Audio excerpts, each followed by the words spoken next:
हाँ जी, ਵਿਰਸਾ radio Toronto ਦੇ ਸਾਰੇ ਦਰਸ਼ਕਾਂ ਨੂੰ ਬਹੁਤ-ਬਹੁਤ ਸਤਿ ਸ੍ਰੀ ਅਕਾਲ। ਹੈਪੀ ਲੋਹੜੀ। ਰੱਬੋਂ ਸਬੱਬ ਹੈ ਜੀ, ਅੱਜ ਲੋਹੜੀ ਦੇ ਨਾਲ ਅਸੀਂ ਫਿਰ ਤੁਹਾਡੇ ਨਾਲ ਜੁੜ ਗਏ ਹਾਂ ਗੱਲਬਾਤ ਕਰਨ ਨੂੰ।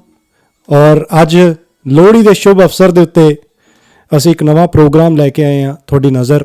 ਔਰ ਮੈਂ ਤੁਹਾਡਾ ਹੋਸਟ ਹਮੇਸ਼ਾ ਦੀ ਤਰ੍ਹਾਂ ਮਨਪ੍ਰੀਤ, ਮੇਰੇ ਨਾਲ ਨੇ ਮੇਰੇ ਸਾਥੀ ਜਸਮੀਤ। ਸੋ ਪਹਿਲਾਂ ਤਾਂ ਅਸੀਂ ਸਾਰਿਆਂ ਨੂੰ ਦਿਲੋਂ ਸਤਿ ਸ੍ਰੀ ਅਕਾਲ ਸਾਡੇ ਦੋਹਾਂ ਵੱਲੋਂ, ਔਰ ਹੈਪੀ ਲੋਹੜੀ ਸਾਰਿਆਂ ਨੂੰ। ਜਸਮੀਤ ਜੀ ਹੈਪੀ ਲੋਹੜੀ, ਕੀ ਹਾਲ ਚਾਲ ਹੈ ਜੀ? ਬਹੁਤ ਵਧੀਆ ਮਨਪ੍ਰੀਤ ਜੀ, ਲੋਹੜੀ ਦੀਆਂ ਬਹੁਤ-ਬਹੁਤ ਮੁਬਾਰਕਾਂ ਤੁਹਾਨੂੰ ਤੇ ਸਾਰੇ ਸੁਣਨ ਵਾਲਿਆਂ ਨੂੰ।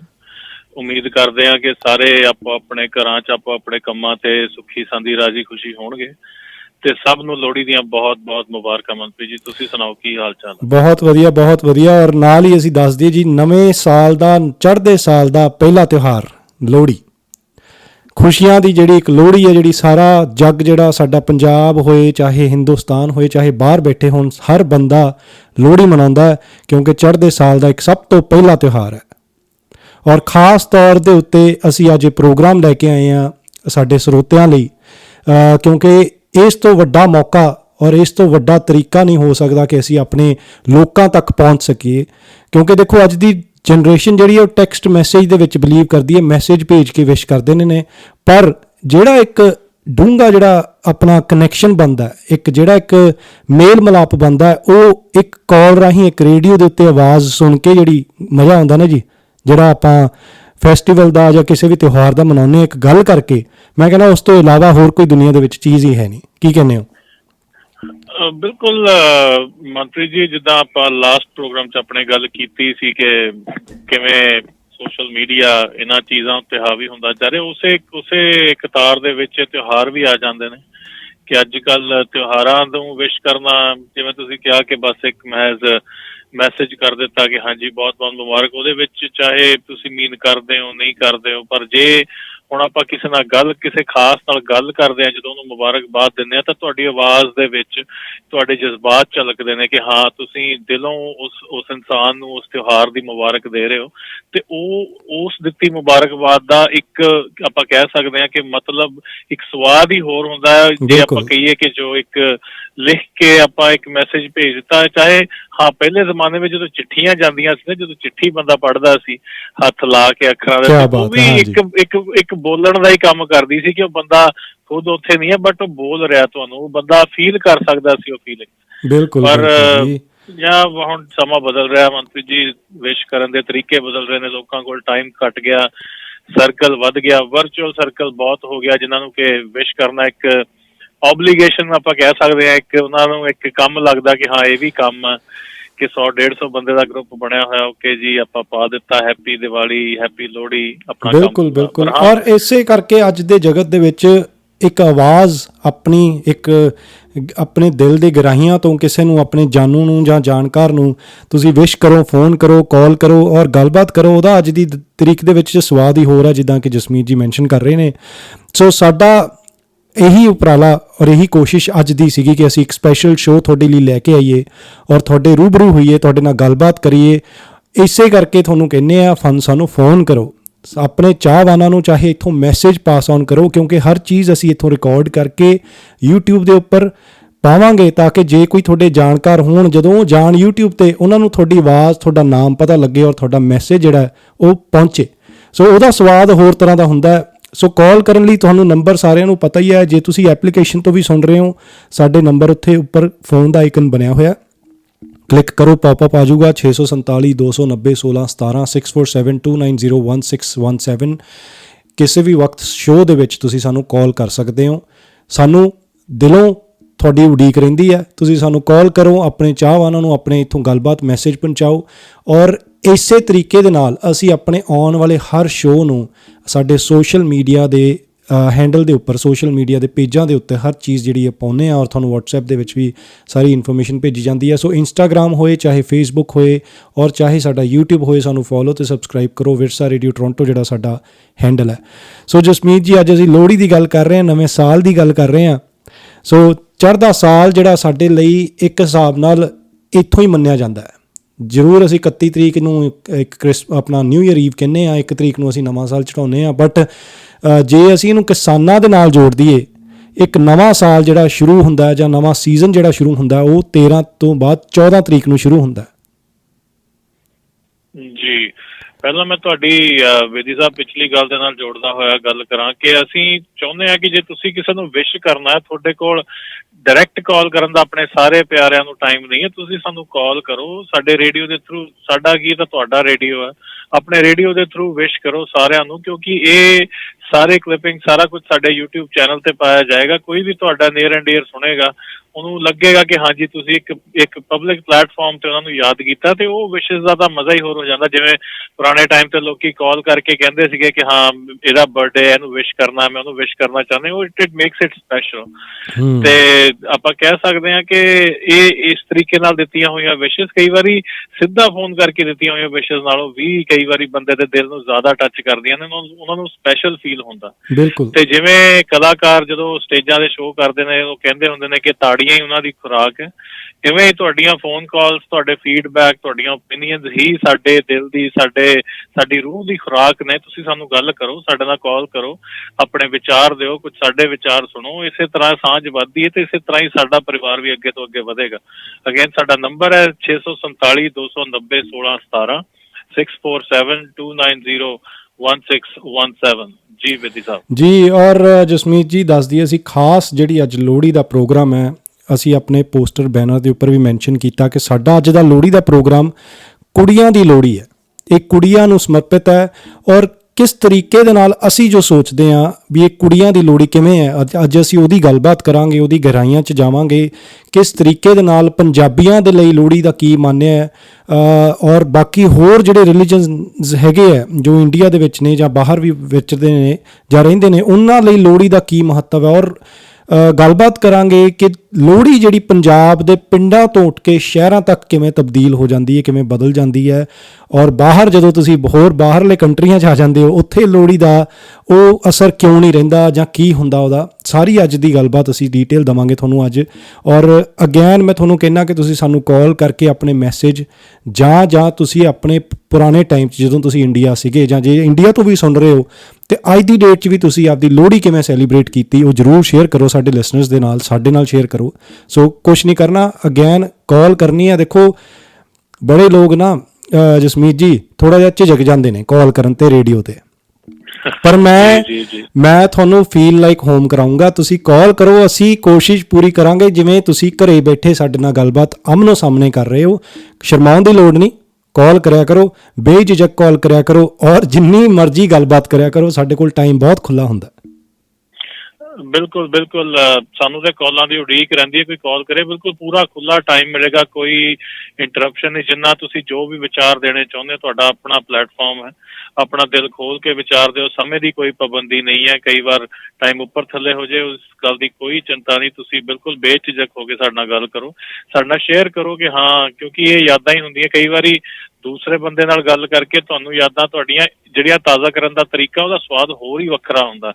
ਜਾ ਕੇ ਤੁਸੀਂ ਇਕੱਲੇ ਬੈਠ ਕੇ ਯਾਦ ਕਰਨੀਆਂ ਨੇ, ਜੇ ਤੁਸੀਂ ਕਿਸੇ ਦੇ ਨਾਲ ਸ਼ੇਅਰ ਕਰਦੇ ਹੋ, ਸਪੈਸ਼ਲੀ ਇੱਕ ਪਬਲਿਕ ਪਲੇਟਫਾਰਮ ਤੇ ਜਿੱਥੇ ਤੁਹਾਨੂੰ ਲੱਗ ਰਿਹਾ ਕਿ ਹੋਰ ਵੀ ਹਜ਼ਾਰਾਂ ਹੀ ਲੋਕ ਤੁਹਾਡੀ ਗੱਲ ਸੁਣ ਰਹੇ ਨੇ, ਤੁਹਾਡੀਆਂ ਉਹਨਾਂ ਯਾਦਾਂ ਨੂੰ ਉਹ ਵੀ ਚੈਰਿਸ਼ ਕਰ ਰਹੇ ਨੇ, ਉਹ ਕਈ ਵਾਰੀ ਲੋਕ ਵੀ ਰਿਲੇਟ ਕਰਨ ਲੱਗ ਜਾਂਦੇ, ਕਿਉਂਕਿ ਇਕੱਲੇ ਤੁਸੀਂ ਨਹੀਂ, ਕਈ ਵਾਰ ਤੁਸੀਂ ਜਿਸ ਤਰੀਕੇ ਨਾਲ ਤਿਉਹਾਰ ਮਨਾਏ ਹੁੰਦੇ ਨੇ, ਔਰ ਬਹੁਤ ਸਾਰੇ ਲੋਕਾਂ ਦੀਆਂ ਉਸੇ ਤਰ੍ਹਾਂ ਦੀਆਂ ਯਾਦਾਂ ਹੁੰਦੀਆਂ। ਕਿਉਂਕਿ ਸਾਨੂੰ ਹੁਣ ਇਹਨਾਂ ਮੁਲਕਾਂ ਵਿੱਚ ਰਹਿੰਦਿਆਂ ਨੂੰ ਕਾਫੀ ਸਾਲ ਹੋ ਗਏ, ਅਸੀਂ ਬਹੁਤ ਮਿਸ ਕਰਦੇ ਹਾਂ ਜੋ ਪਿੱਛੇ ਨਿੱਕੇ ਨਿੱਕੇ ਤਿਉਹਾਰ ਛੋਟੇ ਹੁੰਦਿਆਂ ਨੇ ਮਨਾਉਣੇ ਬੜੇ ਚਾਅ ਦੇ ਨਾਲ, ਹੁਣ ਉਹ ਸਿਰਫ ਯਾਦਾਂ ਹੀ ਰਹਿ ਗਈਆਂ ਨੇ।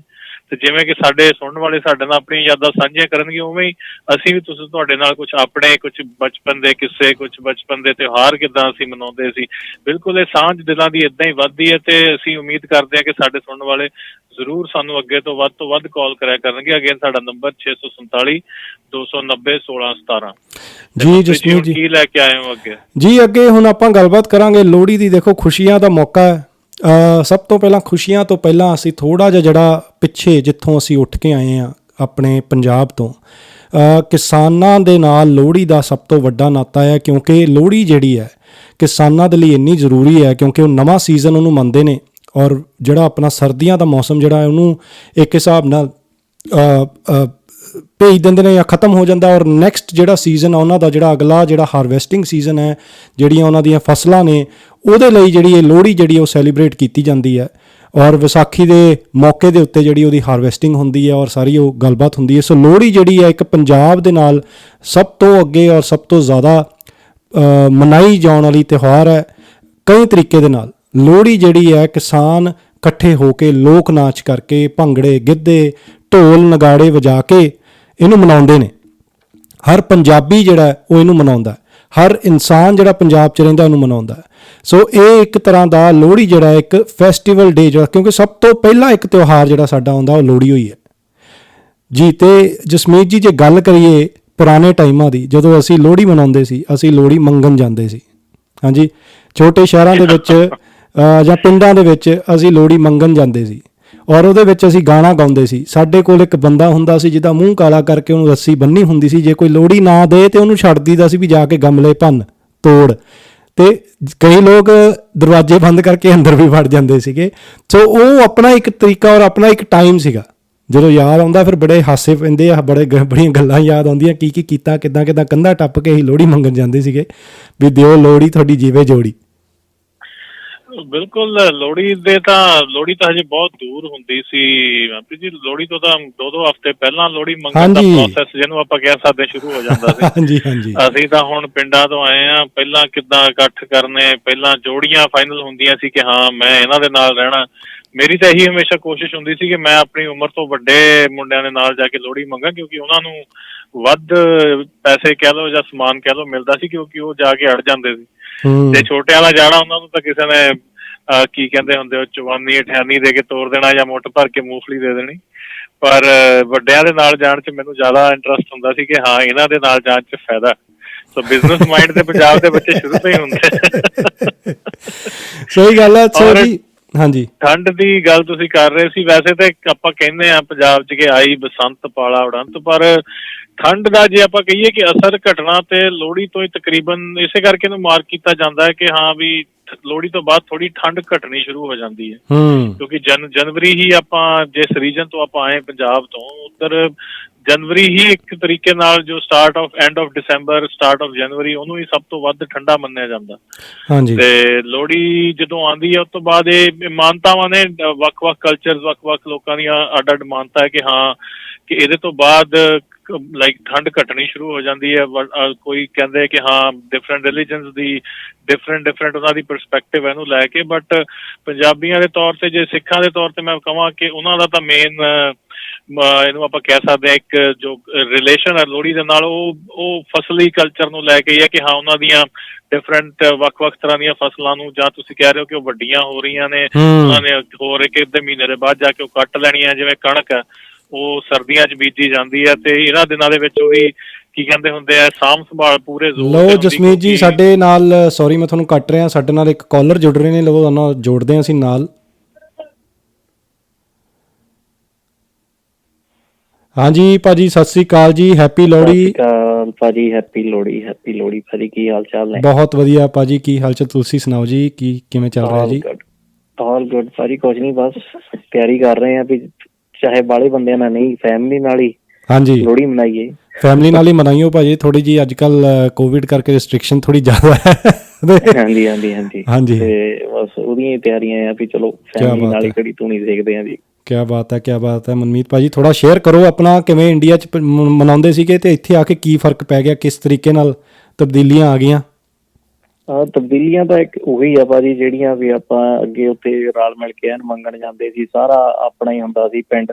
ਮੈਂ ਪਿੰਡ ਤੋਂ ਬਿਲੋਂਗ ਕਰਦਾ ਜੀ। ਹਾਂਜੀ। ਤੇ ਰਲ ਮਿਲ ਕੇ ਜਾਣਾ। ਫਿਰ ਮੇਰਾ ਤਾਂ ਇੱਕ ਹੀ ਥੋੜਾ ਜਿਹਾ ਪੰਗਾ ਹੁੰਦਾ ਸੀ, ਮੈਨੂੰ ਉਹ ਜਿਹੜਾ ਸੌਂਗ ਗਾਉਂਦੇ ਹੁੰਦੇ ਸੀ ਉਹ ਗਾਉਣੇ ਨੀ ਆਉਂਦੇ ਹੁੰਦੇ ਸੀ। ਮੈਂ ਕਹਿਣਾ ਚਲੋ ਭਾਈ ਮੈਂ ਪੈਸੇ ਬੁੱਲ ਹਿਲਾਉਣੇ ਤੇ ਆਉਂਦੇ ਹੀ ਹੋਣੇ ਤੁਹਾਨੂੰ, ਬਸ ਨਾਲ ਬੁੱਲ ਹੀ ਹਿਲਾਉਣੇ ਹੁੰਦੇ।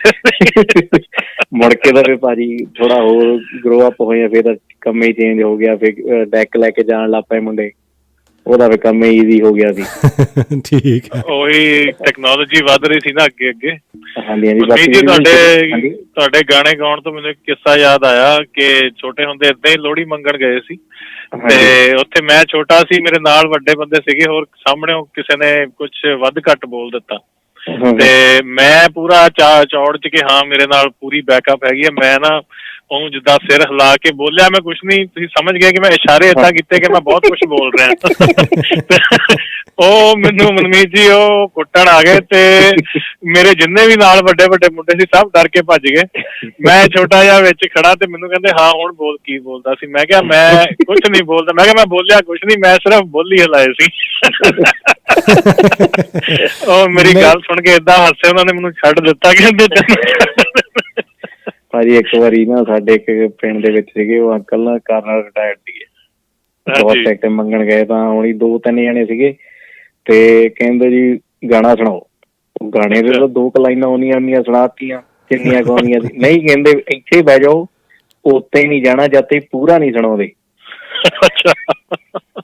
ਉਹ ਹਸਬੈਂਡ ਵਾਈਫ ਦੀ ਜਾਂ ਤਾਂ ਉਹਨਾਂ ਨੂੰ ਇਹ ਸੀ ਵੀ ਚੱਲ ਨਿਆਣੇ ਅੱਧਾ ਘੰਟਾ ਬਹਿ ਲੂਗੇ, ਕੋਈ ਗੱਲ ਹੀ ਸੁਣਾਉਗੇ।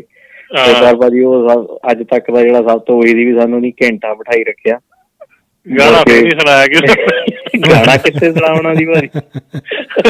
ਤੁਸੀਂ ਭਗਵੰਤ ਮਾਨ ਵਾਂਗੂ ਕਹਿਣਾ ਸੀ ਨਾ, ਹਾਂਜੀ ਮਾਸਟਰ ਜੀ ਪਹਾੜਾ ਇੰਨਾ ਹੀ ਆਉਂਦਾ, ਉਹ ਤਰਜ ਪੂਰੀ ਆਉਂਦੀ ਆ, ਮੈਨੂੰ ਤਰਜ ਸੁਣ ਲਓ।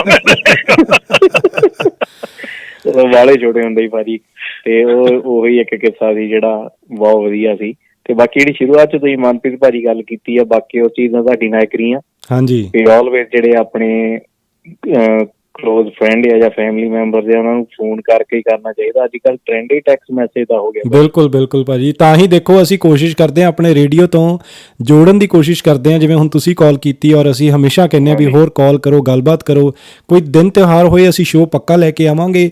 ਇੱਕ ਤਰ੍ਹਾਂ ਦਾ ਇੱਕ ਤੁਹਾਡਾ ਹੀ ਰੇਡੀਓ ਹੈ ਭਾਜੀ, ਤੁਸੀਂ ਕਾਲ ਕਰੋਗੇ, ਆਪਣੇ ਚਾਹਵਾਨ ਵਾਲਿਆਂ ਨੂੰ ਦੱਸੋਗੇ ਵੀ ਅਸੀਂ ਉੱਥੇ ਜਾ ਕੇ ਬੋਲਣਾ, ਆ ਕੇ ਜ਼ਰੂਰ ਸੁਣੋ। ਹਾਂਜੀ, ਤੇ ਇੱਕ ਤਰ੍ਹਾਂ ਦਾ ਜੇ ਤੁਸੀਂ ਡਾਇਰੈਕਟ ਨਹੀਂ ਕਰ ਸਕਦੇ, ਇਨਡਾਇਰੈਕਟਲੀ ਵੇ ਨਾਲ ਤੁਸੀਂ ਸਾਰੀ ਦੁਨੀਆ ਨੂੰ ਆਪਣੇ ਵੱਲੋਂ ਇੱਕ ਤਰ੍ਹਾਂ ਦਾ ਵਿਸ਼ੇਸ ਦੇ ਦਿੰਦੇ ਹੋ। ਔਰ ਮੇਰੇ ਖਿਆਲ 'ਚ ਇਹ ਤੋਂ ਵੱਡੀ ਚੀਜ਼ ਨਹੀਂ ਹੈਗੀ ਜਦੋਂ ਤੁਸੀਂ ਆਪਣੀ ਵੋਇਸ ਜਿਹੜੀ, ਆਪਣੀ ਆਵਾਜ਼ ਜਿਹੜੀ ਹੈ, ਉਹਦੇ ਨਾਲ ਤੁਸੀਂ ਇੰਸਟੈਡ ਆਫ ਵੀ ਤੁਸੀਂ ਇੱਕ ਟੈਕਸਟ ਮੈਸੇਜ ਭੇਜਤਾ, ਉਹ ਤਾਂ ਦੇਖੋ ਉਹ ਫੀਲ ਨਹੀਂ ਦਿੰਦੀ। ਹਾਂਜੀ, ਬਿਲਕੁਲ ਬਿਲਕੁਲ ਭਾਜੀ। ਥੈਂਕ ਯੂ ਸੋ ਮਚ ਭਾਜੀ ਕਾਲ ਰਿਸੀਵ ਕਰਨ ਲਈ। ਥੈਂਕ ਯੂ ਭਾਜੀ ਕਾਲ ਕਰਨ ਲਈ। Happy Lohri once again. Happy Lohri ਤੁਹਾਨੂੰ। ਥੈਂਕ ਯੂ ਮਨਮੀਤ ਭਾਜੀ, ਬਸ ਕਾਲ ਕਰਦੇ ਰਿਹਾ ਕਰੋ, ਸਮੇਂ-ਸਮੇਂ ਤੇ ਜੁੜਦੇ ਰਹੋ। ਇਸੇ ਤਰ੍ਹਾਂ ਪਰਿਵਾਰ ਵੱਧਦਾ ਜੀ, ਏਦਾਂ ਹੀ ਸਰਕਲ ਵਧੇਗਾ ਤੇ ਹੌਲੀ-ਹੌਲੀ ਆਪਾਂ ਬਸ ਏਦਾਂ ਹੀ ਵਧੀਆ ਤੋਂ ਵਧੀਆ ਪ੍ਰੋਗਰਾਮ ਲੈ ਕੇ ਤੁਹਾਡੇ ਲਈ ਆਉਂਦੇ ਰਹਾਂਗੇ। ਜ਼ਰੂਰ ਜੀ ਜ਼ਰੂਰ। ਥੈਂਕ ਯੂ ਸੋ ਮਚ ਭਾਜੀ। ਥੈਂਕ ਯੂ ਮਨਮੀਤ ਭਾਜੀ, ਥੈਂਕ ਯੂ ਜੀ, ਥੈਂਕ ਯੂ ਜੀ। ਸੋ ਇਹ ਸਾਡੇ ਨਾਲ ਸਾਡੇ ਸੱਜਣ ਜੁੜੇ ਸੀਗੇ, ਔਰ ਦੇਖੋ ਇੱਦਾਂ ਹੀ ਜਿਵੇਂ ਇਹਨਾਂ ਨੇ ਕਾਲ ਕੀਤੀ, ਸਾਨੂੰ ਬਹੁਤ ਮਜ਼ਾ ਆਇਆ ਗੱਲਬਾਤ ਕਰਕੇ। ਸੋ ਤੁਸੀਂ ਵੀ ਸਾਨੂੰ ਕਾਲ ਕਰੋ 647 290 1617 ਤੇ ਨਾਲ ਜਸਮੀਤ ਜੀ ਥੋੜ੍ਹਾ ਜਿਹਾ ਸ਼ੇਅਰ ਕਰ ਦਈਏ ਕਿ ਸਾਡੇ ਨਾਲ ਜਲਦ ਹੀ ਹੋਰ 10-15 ਮਿੰਟਾਂ ਤੱਕ ਜੁੜਨਗੇ ਇੱਕ ਇਹੋ ਜਿਹਾ ਨਾਨ ਪ੍ਰੋਫਿਟੇਬਲ ਆਰਗੇਨਾਈਜੇਸ਼ਨ ਜਿਹੜੀ ਇੱਥੋਂ ਆਪਰੇਟ ਕਰਦੀ ਹੈ, ਜਿਨ੍ਹਾਂ ਦਾ ਨਾਂ ਹੈ ਲਾਡਲੀਆਂ। ਔਰ ਇਹਨਾਂ ਦੇ ਬਾਰੇ ਹੋਰ ਜਾਣਾਂਗੇ ਕਿਉਂਕਿ ਅਸੀਂ ਕੁੜੀਆਂ ਦੀ ਲੋਹੜੀ ਲੈ ਕੇ ਆਏ ਹਾਂ, ਔਰ ਲਾਡਲੀਆਂ ਗਰੁੱਪ ਕੁਛ ਇਹੋ ਜਿਹਾ ਹੀ ਕਰ ਰਹੀ ਹੈ ਕਿ ਕੁੜੀਆਂ ਨੂੰ ਮੂਹਰੇ ਲਿਆ ਕੇ, ਕੁੜੀਆਂ ਨੂੰ ਅੱਗੇ ਲਿਆ ਕੇ ਉਹਨਾਂ ਦੇ ਮੂੰਹੋਂ ਹੀ ਸੁਣਾਂਗੇ ਵੀ ਉਹ ਕੀ ਕੁਛ ਕਰਦੇ ਨੇ, ਕਿੱਦਾਂ ਸਮਾਜ ਸੇਵਾ ਕਰਦੇ ਨੇ, ਔਰ ਉਹਨਾਂ ਦੀ ਆਰਗੇਨਾਈਜੇਸ਼ਨ ਦਾ ਮਤਲਬ ਮਕਸਦ ਕੀ ਹੈ, ਕਿਉਂ ਇਹੋ ਜਿਹੀ ਇੱਕ ਚੀਜ਼ ਜਿਹੜੀ ਸ਼ੁਰੂ ਹੋਈ। ਸੋ ਉਹ ਅਸੀਂ ਗੱਲਬਾਤ ਕਰਾਂਗੇ। ਨਾਲ ਹੀ ਅਸੀਂ ਜਿਹੜੀ ਥੋੜ੍ਹੀ ਜਿਹੀ 10 ਮਿੰਟ ਜਿਹੜੀ ਅਸੀਂ ਲੋਹੜੀ ਦੇ ਬਾਰੇ, ਥੋੜ੍ਹੀ ਹਿਸਟਰੀ ਬਾਰੇ ਗੱਲਬਾਤ ਕਰ ਲਈ ਜਸਮੀਤ ਜੀ, ਵੀ ਲੋਹੜੀ ਦਾ ਜਿਹੜਾ ਸਭ ਤੋਂ ਵੱਡਾ ਨਾਮ ਦੁੱਲਾ ਭੱਟੀ ਵਾਲਾ ਜਦੋਂ ਨਾਮ ਆਉਂਦਾ ਹੈ, ਔਰ ਇਹ ਇੱਕ ਲੋਕ ਗੀਤ ਹੈ ਜਿਹਦੇ ਵਿੱਚ ਕਿ ਦੁੱਲਾ ਭੱਟੀ ਵਾਲੇ ਦਾ ਹਮੇਸ਼ਾ ਜ਼ਿਕਰ ਹੋਇਆ ਹੈ। ਇਹ ਕਿੱਥੋਂ ਆਇਆ, ਕਿਉਂ ਆਇਆ, ਔਰ ਇਹ ਕੌਣ ਸੀ ਜਿਹਦੇ ਕਰਕੇ ਕਿ ਇੱਕ ਲੋਕ ਗੀਤ ਇਹੋ ਜਿਹਾ ਬਣਿਆ। ਸੋ ਅੱਜ ਆਪਾਂ ਉਹਦੇ ਬਾਰੇ ਵੀ ਗੱਲ ਕਰਾਂਗੇ। ਕੁੜੀਆਂ ਦਾ ਉਸ ਗਾਣੇ ਦੇ ਵਿੱਚ ਸੁੰਦਰ ਮੁੰਦਰੀਏ ਤੇਰਾ ਕੌਣ ਵਿਚਾਰਾ, ਹਾਂਜੀ ਸੁੰਦਰ ਮੁੰਦਰੀਏ ਕੌਣ ਸੀ, ਉਹਦੇ ਬਾਰੇ ਗੱਲਬਾਤ ਕਰਾਂਗੇ। ਸੋ ਇੱਕ ਨਿੱਕੀ ਜੀ ਕਹਾਣੀ ਹੈ, ਇੱਕ ਛੋਟੀ ਜੀ, ਮੈਂ ਕੋਸ਼ਿਸ਼ ਕਰੂੰਗਾ ਆਪਣੀ ਇੱਕ ਜਿੰਨੀ ਕੁ ਮੈਨੂੰ ਸਮਝ ਹੈ ਉਸ ਹਿਸਾਬ ਨਾਲ ਉਸ ਬਾਰੇ ਸ਼ੇਅਰ ਕਰਨ ਦੀ। ਸੋ ਇਹ ਅਕਬਰ ਦੇ ਟਾਈਮ ਦੀ ਗੱਲਾਂ ਆ, ਜਦੋਂ ਜਹਾਂਗੀਰ ਸੀਗਾ ਔਰ ਉਦੋਂ ਲੁੱਟ ਖੋਹਾਂ ਬਹੁਤ ਹੁੰਦੀਆਂ ਸੀਗੀਆਂ। ਸੋ ਜਦੋਂ ਉਹ ਟਾਈਮ ਸੀ, ਉਸ ਟਾਈਮ ਦੇ ਉੱਤੇ ਲਾਹੌਰ ਤੋਂ ਲੈ ਕੇ, ਜਦੋਂ ਲਾਹੌਰ ਤੋਂ ਬਾਅਦ ਰਾਵੀ ਤੋਂ ਚਨਾਬ ਦੇ ਕੰਢੇ ਤੱਕ ਦਾ ਇੱਕ ਸੰਦਲ ਭੱਟੀ ਆਦਮੀ ਸੀ ਜੋ ਕਿ ਉੱਥੇ ਚੁੰਗੀ ਵਸੂਲਦਾ ਸੀ। ਤੇ ਜਿਸ ਟਾਈਮ ਅਕਬਰ ਨੇ ਲਾਹੌਰ ਨੂੰ ਆਪਣਾ ਕੈਪੀਟਲ ਬਣਾਇਆ, ਜਾਂ ਉਹਨੂੰ ਆਪਣਾ ਇੱਕ ਹਿਸਾਬ ਦਾ ਲਾਹੌਰ ਦੇ ਉੱਤੇ ਇੱਕ ਕਬਜ਼ਾ ਕੀਤਾ, ਜਾਂ ਜੋ ਵੀ ਉਹਨਾਂ, ਜਦੋਂ ਅਕਬਰ ਆਇਆ, ਜੋ ਜਹਾਂਗੀਰ ਵਾਪਸ ਜਾਂ ਅਕਬਰ ਵਾਪਸ ਆਇਆ, ਉਸ ਟਾਈਮ ਦੇ ਉੱਤੇ ਇਹ ਚੁੰਗੀ ਵਸੂਲਦਾ ਸੀਗਾ। ਔਰ ਆਪਣੇ ਅਕਬਰ ਨੇ ਆਪਣੇ ਬਾਦਸ਼ਾਹੀ ਹੱਕ ਵਸੂਲਣ ਲਈ ਉਹਨੇ ਆਪਣੇ ਫੌਜਾਂ ਨੂੰ ਕਹਿ ਦਿੱਤਾ ਕਿ ਵੀ ਸਾਡਾ ਬਾਦਸ਼ਾਹੀ ਹੱਕ ਹੈ ਵਸੂਲਣਾ। ਸੋ ਉਹ ਵਸੂਲੀ ਕਰਨੀ ਸ਼ੁਰੂ ਕਰੋ। ਉਸ ਟਾਈਮ ਦੇ ਉੱਤੇ ਸੰਦਲ ਪੱਟੀ ਦੇ ਨਾਲ ਉਹਨਾਂ ਦਾ ਇੱਕ ਕਹਿ ਲਓ ਵੀ ਜੰਗ ਹੋਈ ਜਾਂ ਲੜਾਈ ਹੋਈ, ਜਿਹਦੇ ਵਿੱਚ ਕਿ ਸੰਦਲ ਪੱਟੀ ਮਾਰਿਆ ਗਿਆ। ਲੇਕਿਨ ਜਿਹੜੇ ਆਮ ਆਵਾਮ ਸੀਗੀ, ਆਮ ਜਨਤਾ ਸੀਗੀ, ਉਹ ਇਸ ਦੇ ਵਿਰੁੱਧ ਸੀ। ਔਰ ਵਿਰੁੱਧ ਹੋਣ ਕਰਕੇ ਜਿਹਨੂੰ ਕਿ ਆਪਾਂ ਕਹਿੰਦੇ ਆ ਕਿ ਵੀ ਵਿਰੋਧ ਜਾਰੀ ਕਰ ਰਹੀ ਸੀ, ਔਰ ਵਿਰੋਧ ਸੀਗੀ ਅਕਬਰ ਦੀ ਇਹੋ ਜਿਹੇ ਸ਼ਾਸਨ ਦੇ ਖਿਲਾਫ। ਸੋ ਉਸ ਟਾਈਮ ਦੇ ਉੱਤੇ ਜਿਹੜਾ ਦੁੱਲਾ ਭੱਟੀ, ਇਹ ਬਹੁਤ ਛੋਟਾ ਸੀ ਜਦੋਂ ਸੰਦਲ ਭੱਟੀ ਮਾਰਿਆ ਗਿਆ। ਉਸ ਟਾਈਮ ਦੇ ਉੱਤੇ ਉਹਨੂੰ ਉਹਦੇ ਨਾਨਕੇ ਪਿੰਡ ਚਨਿਓਟ ਦੇ ਵਿੱਚ ਭੇਜ ਦਿੱਤਾ ਗਿਆ। ਸੋ ਇਹ ਸਾਰਾ ਕੁਝ ਹੁਣ ਇਸ ਟਾਈਮ ਤਾਂ ਪਾਕਿਸਤਾਨ ਦੇ ਵਿੱਚ ਹੀ ਹੈ, ਔਰ ਉਸ ਟਾਈਮ ਤੇ ਸਾਂਝਾ ਪੰਜਾਬ ਸੀਗਾ। ਸੋ ਜਦੋਂ ਅਕਬਰ ਦੀ ਜਿਹੜੀ ਇਹੋ ਜਿਹੀਆਂ ਗੱਲਾਂ ਹੋਈਆਂ ਤੇ ਲੋਕਾਂ ਦਾ ਜਿਹੜਾ ਵਿਰੋਧ ਉਹ ਚੱਲਦਾ ਰਿਹਾ, ਉਸ ਟਾਈਮ ਦੇ ਉੱਤੇ ਕਾਫੀ ਸਾਲਾਂ ਬਾਅਦ ਜਦੋਂ ਲੋਕਾਂ ਦੇ ਵਿਰੋਧ ਨੂੰ ਹਟਾਉਣ ਵਾਸਤੇ ਉਹਨਾਂ ਦੇ ਪਿੰਡ, ਉਹਨਾਂ ਦੇ ਘਰ ਦੇ ਵਿੱਚ ਜਾ ਕੇ ਅਕਬਰ ਨੇ ਕਿਹਾ ਵੀ ਤੂੰ ਉਹਨਾਂ ਦੇ ਜਾ ਕੇ ਉਹਨਾਂ ਦੇ ਘਰ ਦੇ ਵਿੱਚ ਵੀ ਲੁੱਟ ਖੋਹ ਕਰੋ ਜਾਂ ਉਹਨਾਂ ਨੂੰ ਮਾਰੋ ਜਾਂ ਚੁੱਕ ਕੇ ਲੈ ਆਓ। ਸੋ ਉਸ ਟਾਈਮ ਦੇ ਉੱਤੇ ਦੁੱਲਾ ਭੱਟੀ ਜੀ ਦੀ ਮਾਤਾ ਤੇ ਨਾਲ 2 ਬ੍ਰਾਹਮਣ ਕੁੜੀਆਂ ਨੂੰ ਚੁੱਕ ਕੇ ਉਹ ਲੈ ਗਏ ਅਕਬਰ ਦੇ ਦਰਬਾਰ 'ਚ, ਜਿਹਦੇ ਜਵਾਬ ਦੇ ਵਿੱਚ ਦੁੱਲਾ ਭੱਟੀ ਨੂੰ ਜਦੋਂ ਇਹ ਖਬਰ ਪਹੁੰਚੀ ਤੇ ਉਹ ਅਕਬਰ ਦੇ ਦਰਬਾਰ 'ਚ ਉੱਥੇ ਪਹੁੰਚ ਕੇ ਉਹਨੇ 15 ਉਹਦੀਆਂ ਰਾਣੀਆਂ ਜਿਹੜੀਆਂ ਉਹ ਅਗਵਾ ਕਰ ਲਈਆਂ, ਚੁੱਕ ਕੇ ਲੈ ਆਇਆ, ਜਿਹਦੇ ਕਰਕੇ ਅਕਬਰ ਨੇ ਆਪਣੀ ਹਾਰ ਮੰਨੀ। ਔਰ ਉਸ ਟਾਈਮ ਤੇ ਜਦੋਂ ਲੈ ਕੇ ਜਾ ਰਹੇ ਸੀ ਉਹਦੀ ਮਾਤਾ ਨੂੰ ਤਾਂ ਉਦੋਂ ਹੀ ਛੁਡਾ ਲਿਆ ਸੀਗਾ, ਲੇਕਿਨ 2 ਬ੍ਰਾਹਮਣ ਕੁੜੀਆਂ ਨੂੰ ਉਹ ਲੈ ਗਈ ਸੀ ਤਾਂ ਵੀ। ਸੋ ਜਦੋਂ 15 ਰਾਣੀਆਂ ਉਹਦੀਆਂ ਚੁੱਕ ਕੇ ਲੈ ਆਇਆ, ਉਦੋਂ ਅਕਬਰ ਨੇ ਆਪਦੀ ਹਾਰ ਮੰਨੀ, ਉਹ ਉੱਥੋਂ ਆਗਰਾ ਚਲਾ ਗਿਆ। ਔਰ ਉਸ ਟਾਈਮ ਦੇ ਉੱਤੇ ਜਦੋਂ 2 ਬ੍ਰਾਹਮਣ ਕੁੜੀਆਂ ਆਈਆਂ ਤੇ ਦੁੱਲਾ ਭੱਟੀ ਨੇ ਉਹਨਾਂ ਦਾ ਜਿਹੜਾ ਬਹੁਤ ਸਤਿਕਾਰ ਨਾਲ ਵਿਆਹ ਕਰਾਇਆ, ਔਰ ਵਿਆਹ ਕਰਾ ਕੇ ਅੱਗ ਬਾਲ ਕੇ ਢੋਲ ਤੇ ਨਗਾੜਿਆਂ ਦੇ ਨਾਲ ਇੱਕ ਸੈਲੀਬ੍ਰੇਸ਼ਨ ਸ਼ੁਰੂ ਕੀਤੀ, ਜਿੱਥੋਂ ਕਿ ਉਹਦਾ ਨਾਮ ਜਿਹੜਾ ਲੋਕ ਗੀਤ ਦੇ ਵਿੱਚ ਅੱਜ ਆਉਂਦਾ ਹੈ।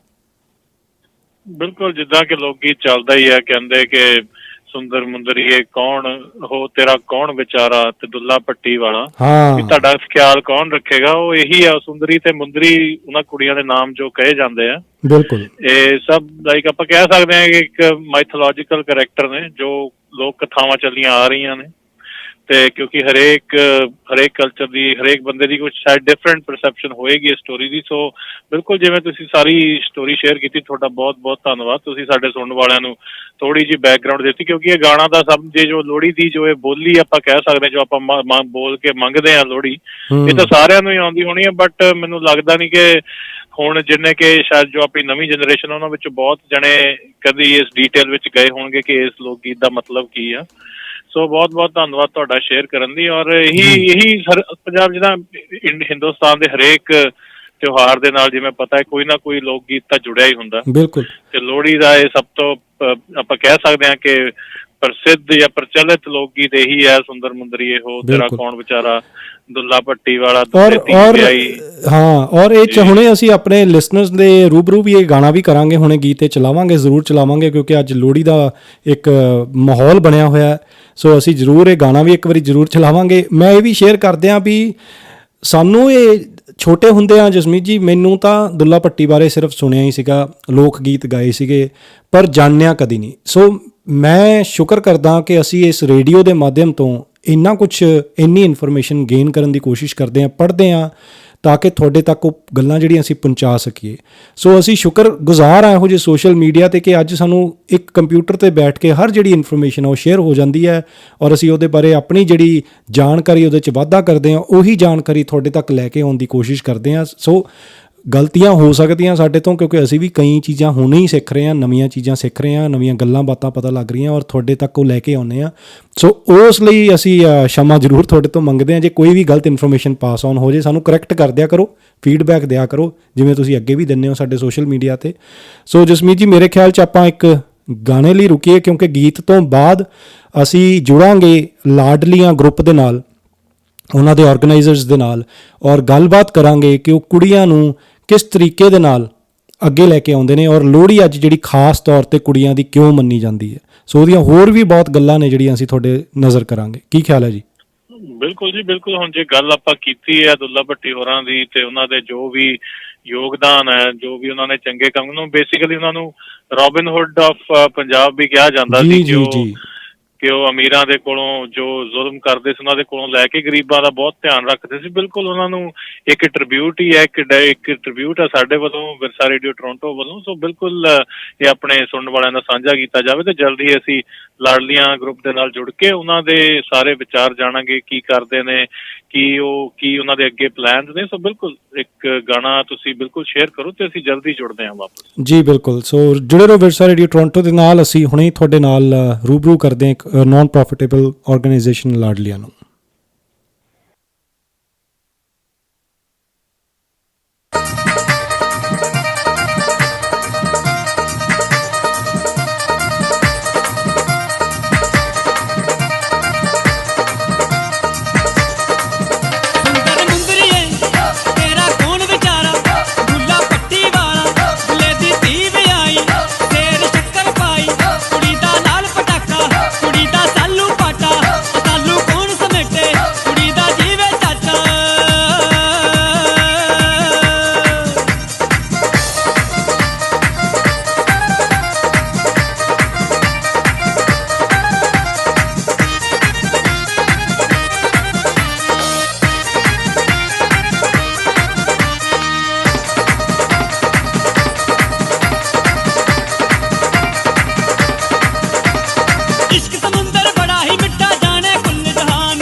ਹਾਂਜੀ, ਵਿਰਸਾ ਰੇਡੀਓ ਟੋਰਾਂਟੋ ਸਾਰੇ ਸਰੋਤਿਆਂ ਦਾ ਇੱਕ ਵਾਰੀ ਫਿਰ ਬਹੁਤ-ਬਹੁਤ ਸਵਾਗਤ।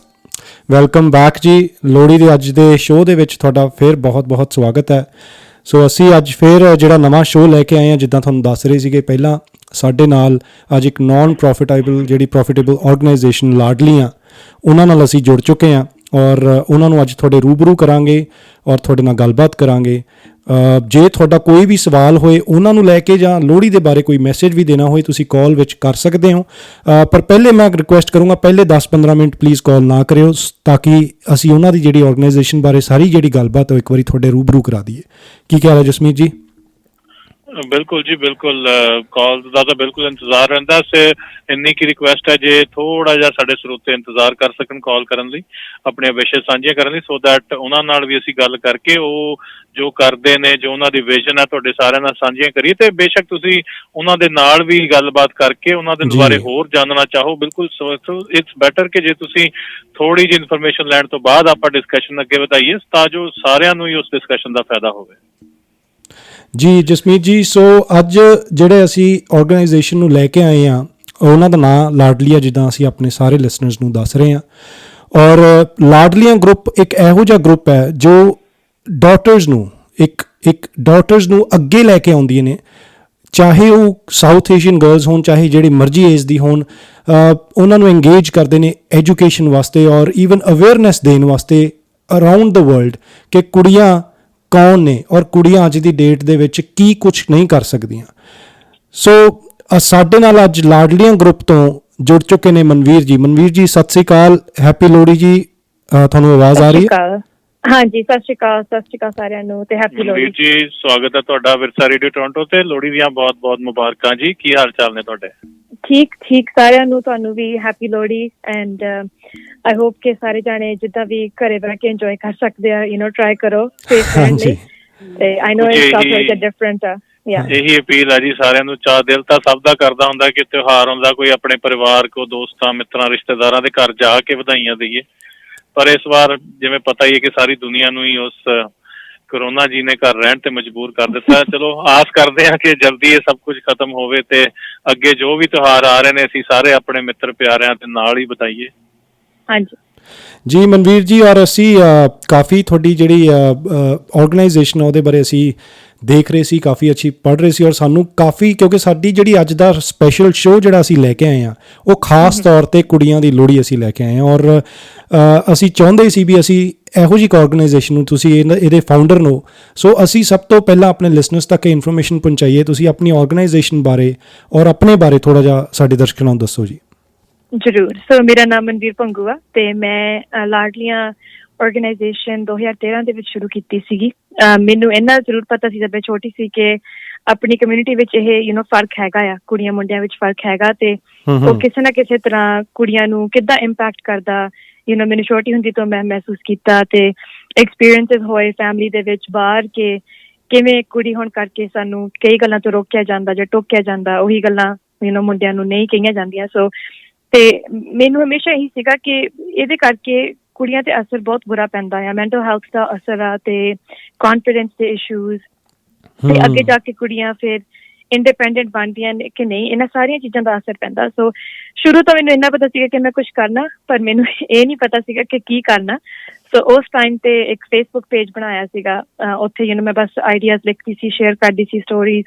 ਤਾਂ ਹੌਲੀ ਹੌਲੀ ਫਿਰ ਆਰਗੇਨਾਈਜੇਸ਼ਨ ਨੂੰ ਰਜਿਸਟਰ ਕੀਤਾ ਤੇ ਫਿਰ ਆਫਿਸ ਸਪੇਸ ਖੋਲੀ ਤੇ ਪ੍ਰੋਗਰਾਮਿੰਗ ਸ਼ੁਰੂ ਕੀਤੀ ਤੇ ਹੁਣ ਇਸ ਟਾਈਮ ਤੇ ਫੁੱਲ ਆਰਗੇਨਾਈਜੇਸ਼ਨ ਸਾਡੀ ਚੱਲ ਰਹੀ ਆ 8 ਸਾਲਾਂ ਤੋਂ ਤੇ ਬਹੁਤ ਕਮਿਊਨਿਟੀ ਦੇ ਵਿੱਚ ਇਹਨੂੰ ਪਿਆਰ ਦਿੱਤਾ ਜਾਂਦਾ ਤੇ ਬਹੁਤ ਸਾਰੀਆਂ ਜਿਹੜੀਆਂ ਸਾਡੀਆਂ ਛੋਟੀਆਂ ਭੈਣਾਂ ਨੇ ਉਹ ਸਾਨੂੰ ਬਹੁਤ ਸਪੋਰਟ ਕਰਦੀਆਂ ਨੇ ਤੇ ਕਹਿੰਦੀਆਂ ਨੇ ਕਿ ਥੈਂਕ ਯੂ, ਤੁਸੀਂ ਇਹੋ ਜਿਹੀ ਚੀਜ਼ ਖੋਲੀ ਜਿਹਦੇ ਵਿੱਚ ਹੁਣ ਮੈਂ ਐਕਸੈਪਟਡ ਫੀਲ ਕਰਦੀ ਹਾਂ ਜਾਂ ਮੇਰੀ ਵੀ ਕੋਈ ਸੁਣਦਾ ਆ, ਮੇਰੀ ਵੀ ਐਕਸਪੀਰੀਅੰਸਿਸ ਕੋਈ ਸਮਝਦਾ ਆ। ਸੋ ਇਹਨਾਂ ਗੱਲਾਂ ਕਰਕੇ ਉਦੋਂ ਖੋਲੀ ਸੀ ਤੇ ਹੁਣ ਅਸੀਂ ਕਾਫੀ ਕੁਛ ਕਰ ਰਹੇ ਹਾਂ ਕਮਿਊਨਿਟੀ ਦੇ ਵਿੱਚ ਕਿ ਅਸੀਂ ਇਹਨਾਂ ਗੱਲਾਂ ਨੂੰ ਅੱਗੇ ਲੈ ਕੇ ਆਈਏ। ਇਹ ਜਿਹੜੇ ਟੌਪਿਕਸ ਜਿਹੜੇ ਆਪਾਂ ਨਹੀਂ ਡਿਸਕਸ ਕਰਦੇ, ਚਾਹੇ ਸੈਕਸ ਸਿਲੈਕਟਿਵ ਅਬੋਰਸ਼ਨ ਹੋ ਗਏ, ਚਾਹੇ ਚਲੋ ਜੇ ਅਬੋਰਸ਼ਨ ਨਹੀਂ ਕਰਵਾਇਆ ਕੁੜੀ ਦਾ ਤੇ ਕੁੜੀ ਨੂੰ ਪੈਦਾ ਕਰ ਲਿਆ ਤਾਂ ਫਿਰ ਉਹਨਾਂ ਕਿੱਦਾਂ ਦਾ ਆਪਾਂ ਟਰੀਟਮੈਂਟ ਕਿੱਦਾਂ ਦੀ ਕਰਦੇ ਹਾਂ ਆਪਾਂ ਉਹਦੀ, ਜਾਂ ਆਪਾਂ ਕਿਉਂ ਕੁੜੀਆਂ ਨੂੰ ਥੱਲੇ ਲਾਉਂਦੇ ਆ ਤੇ ਮੁੰਡਿਆਂ ਨੂੰ ਇੰਨਾ ਆਪਾਂ ਅੱਗੇ ਰੱਖਦੇ ਹਾਂ। ਸੋ ਤੁਹਾਨੂੰ ਕੀ ਲੱਗਦਾ ਵੀ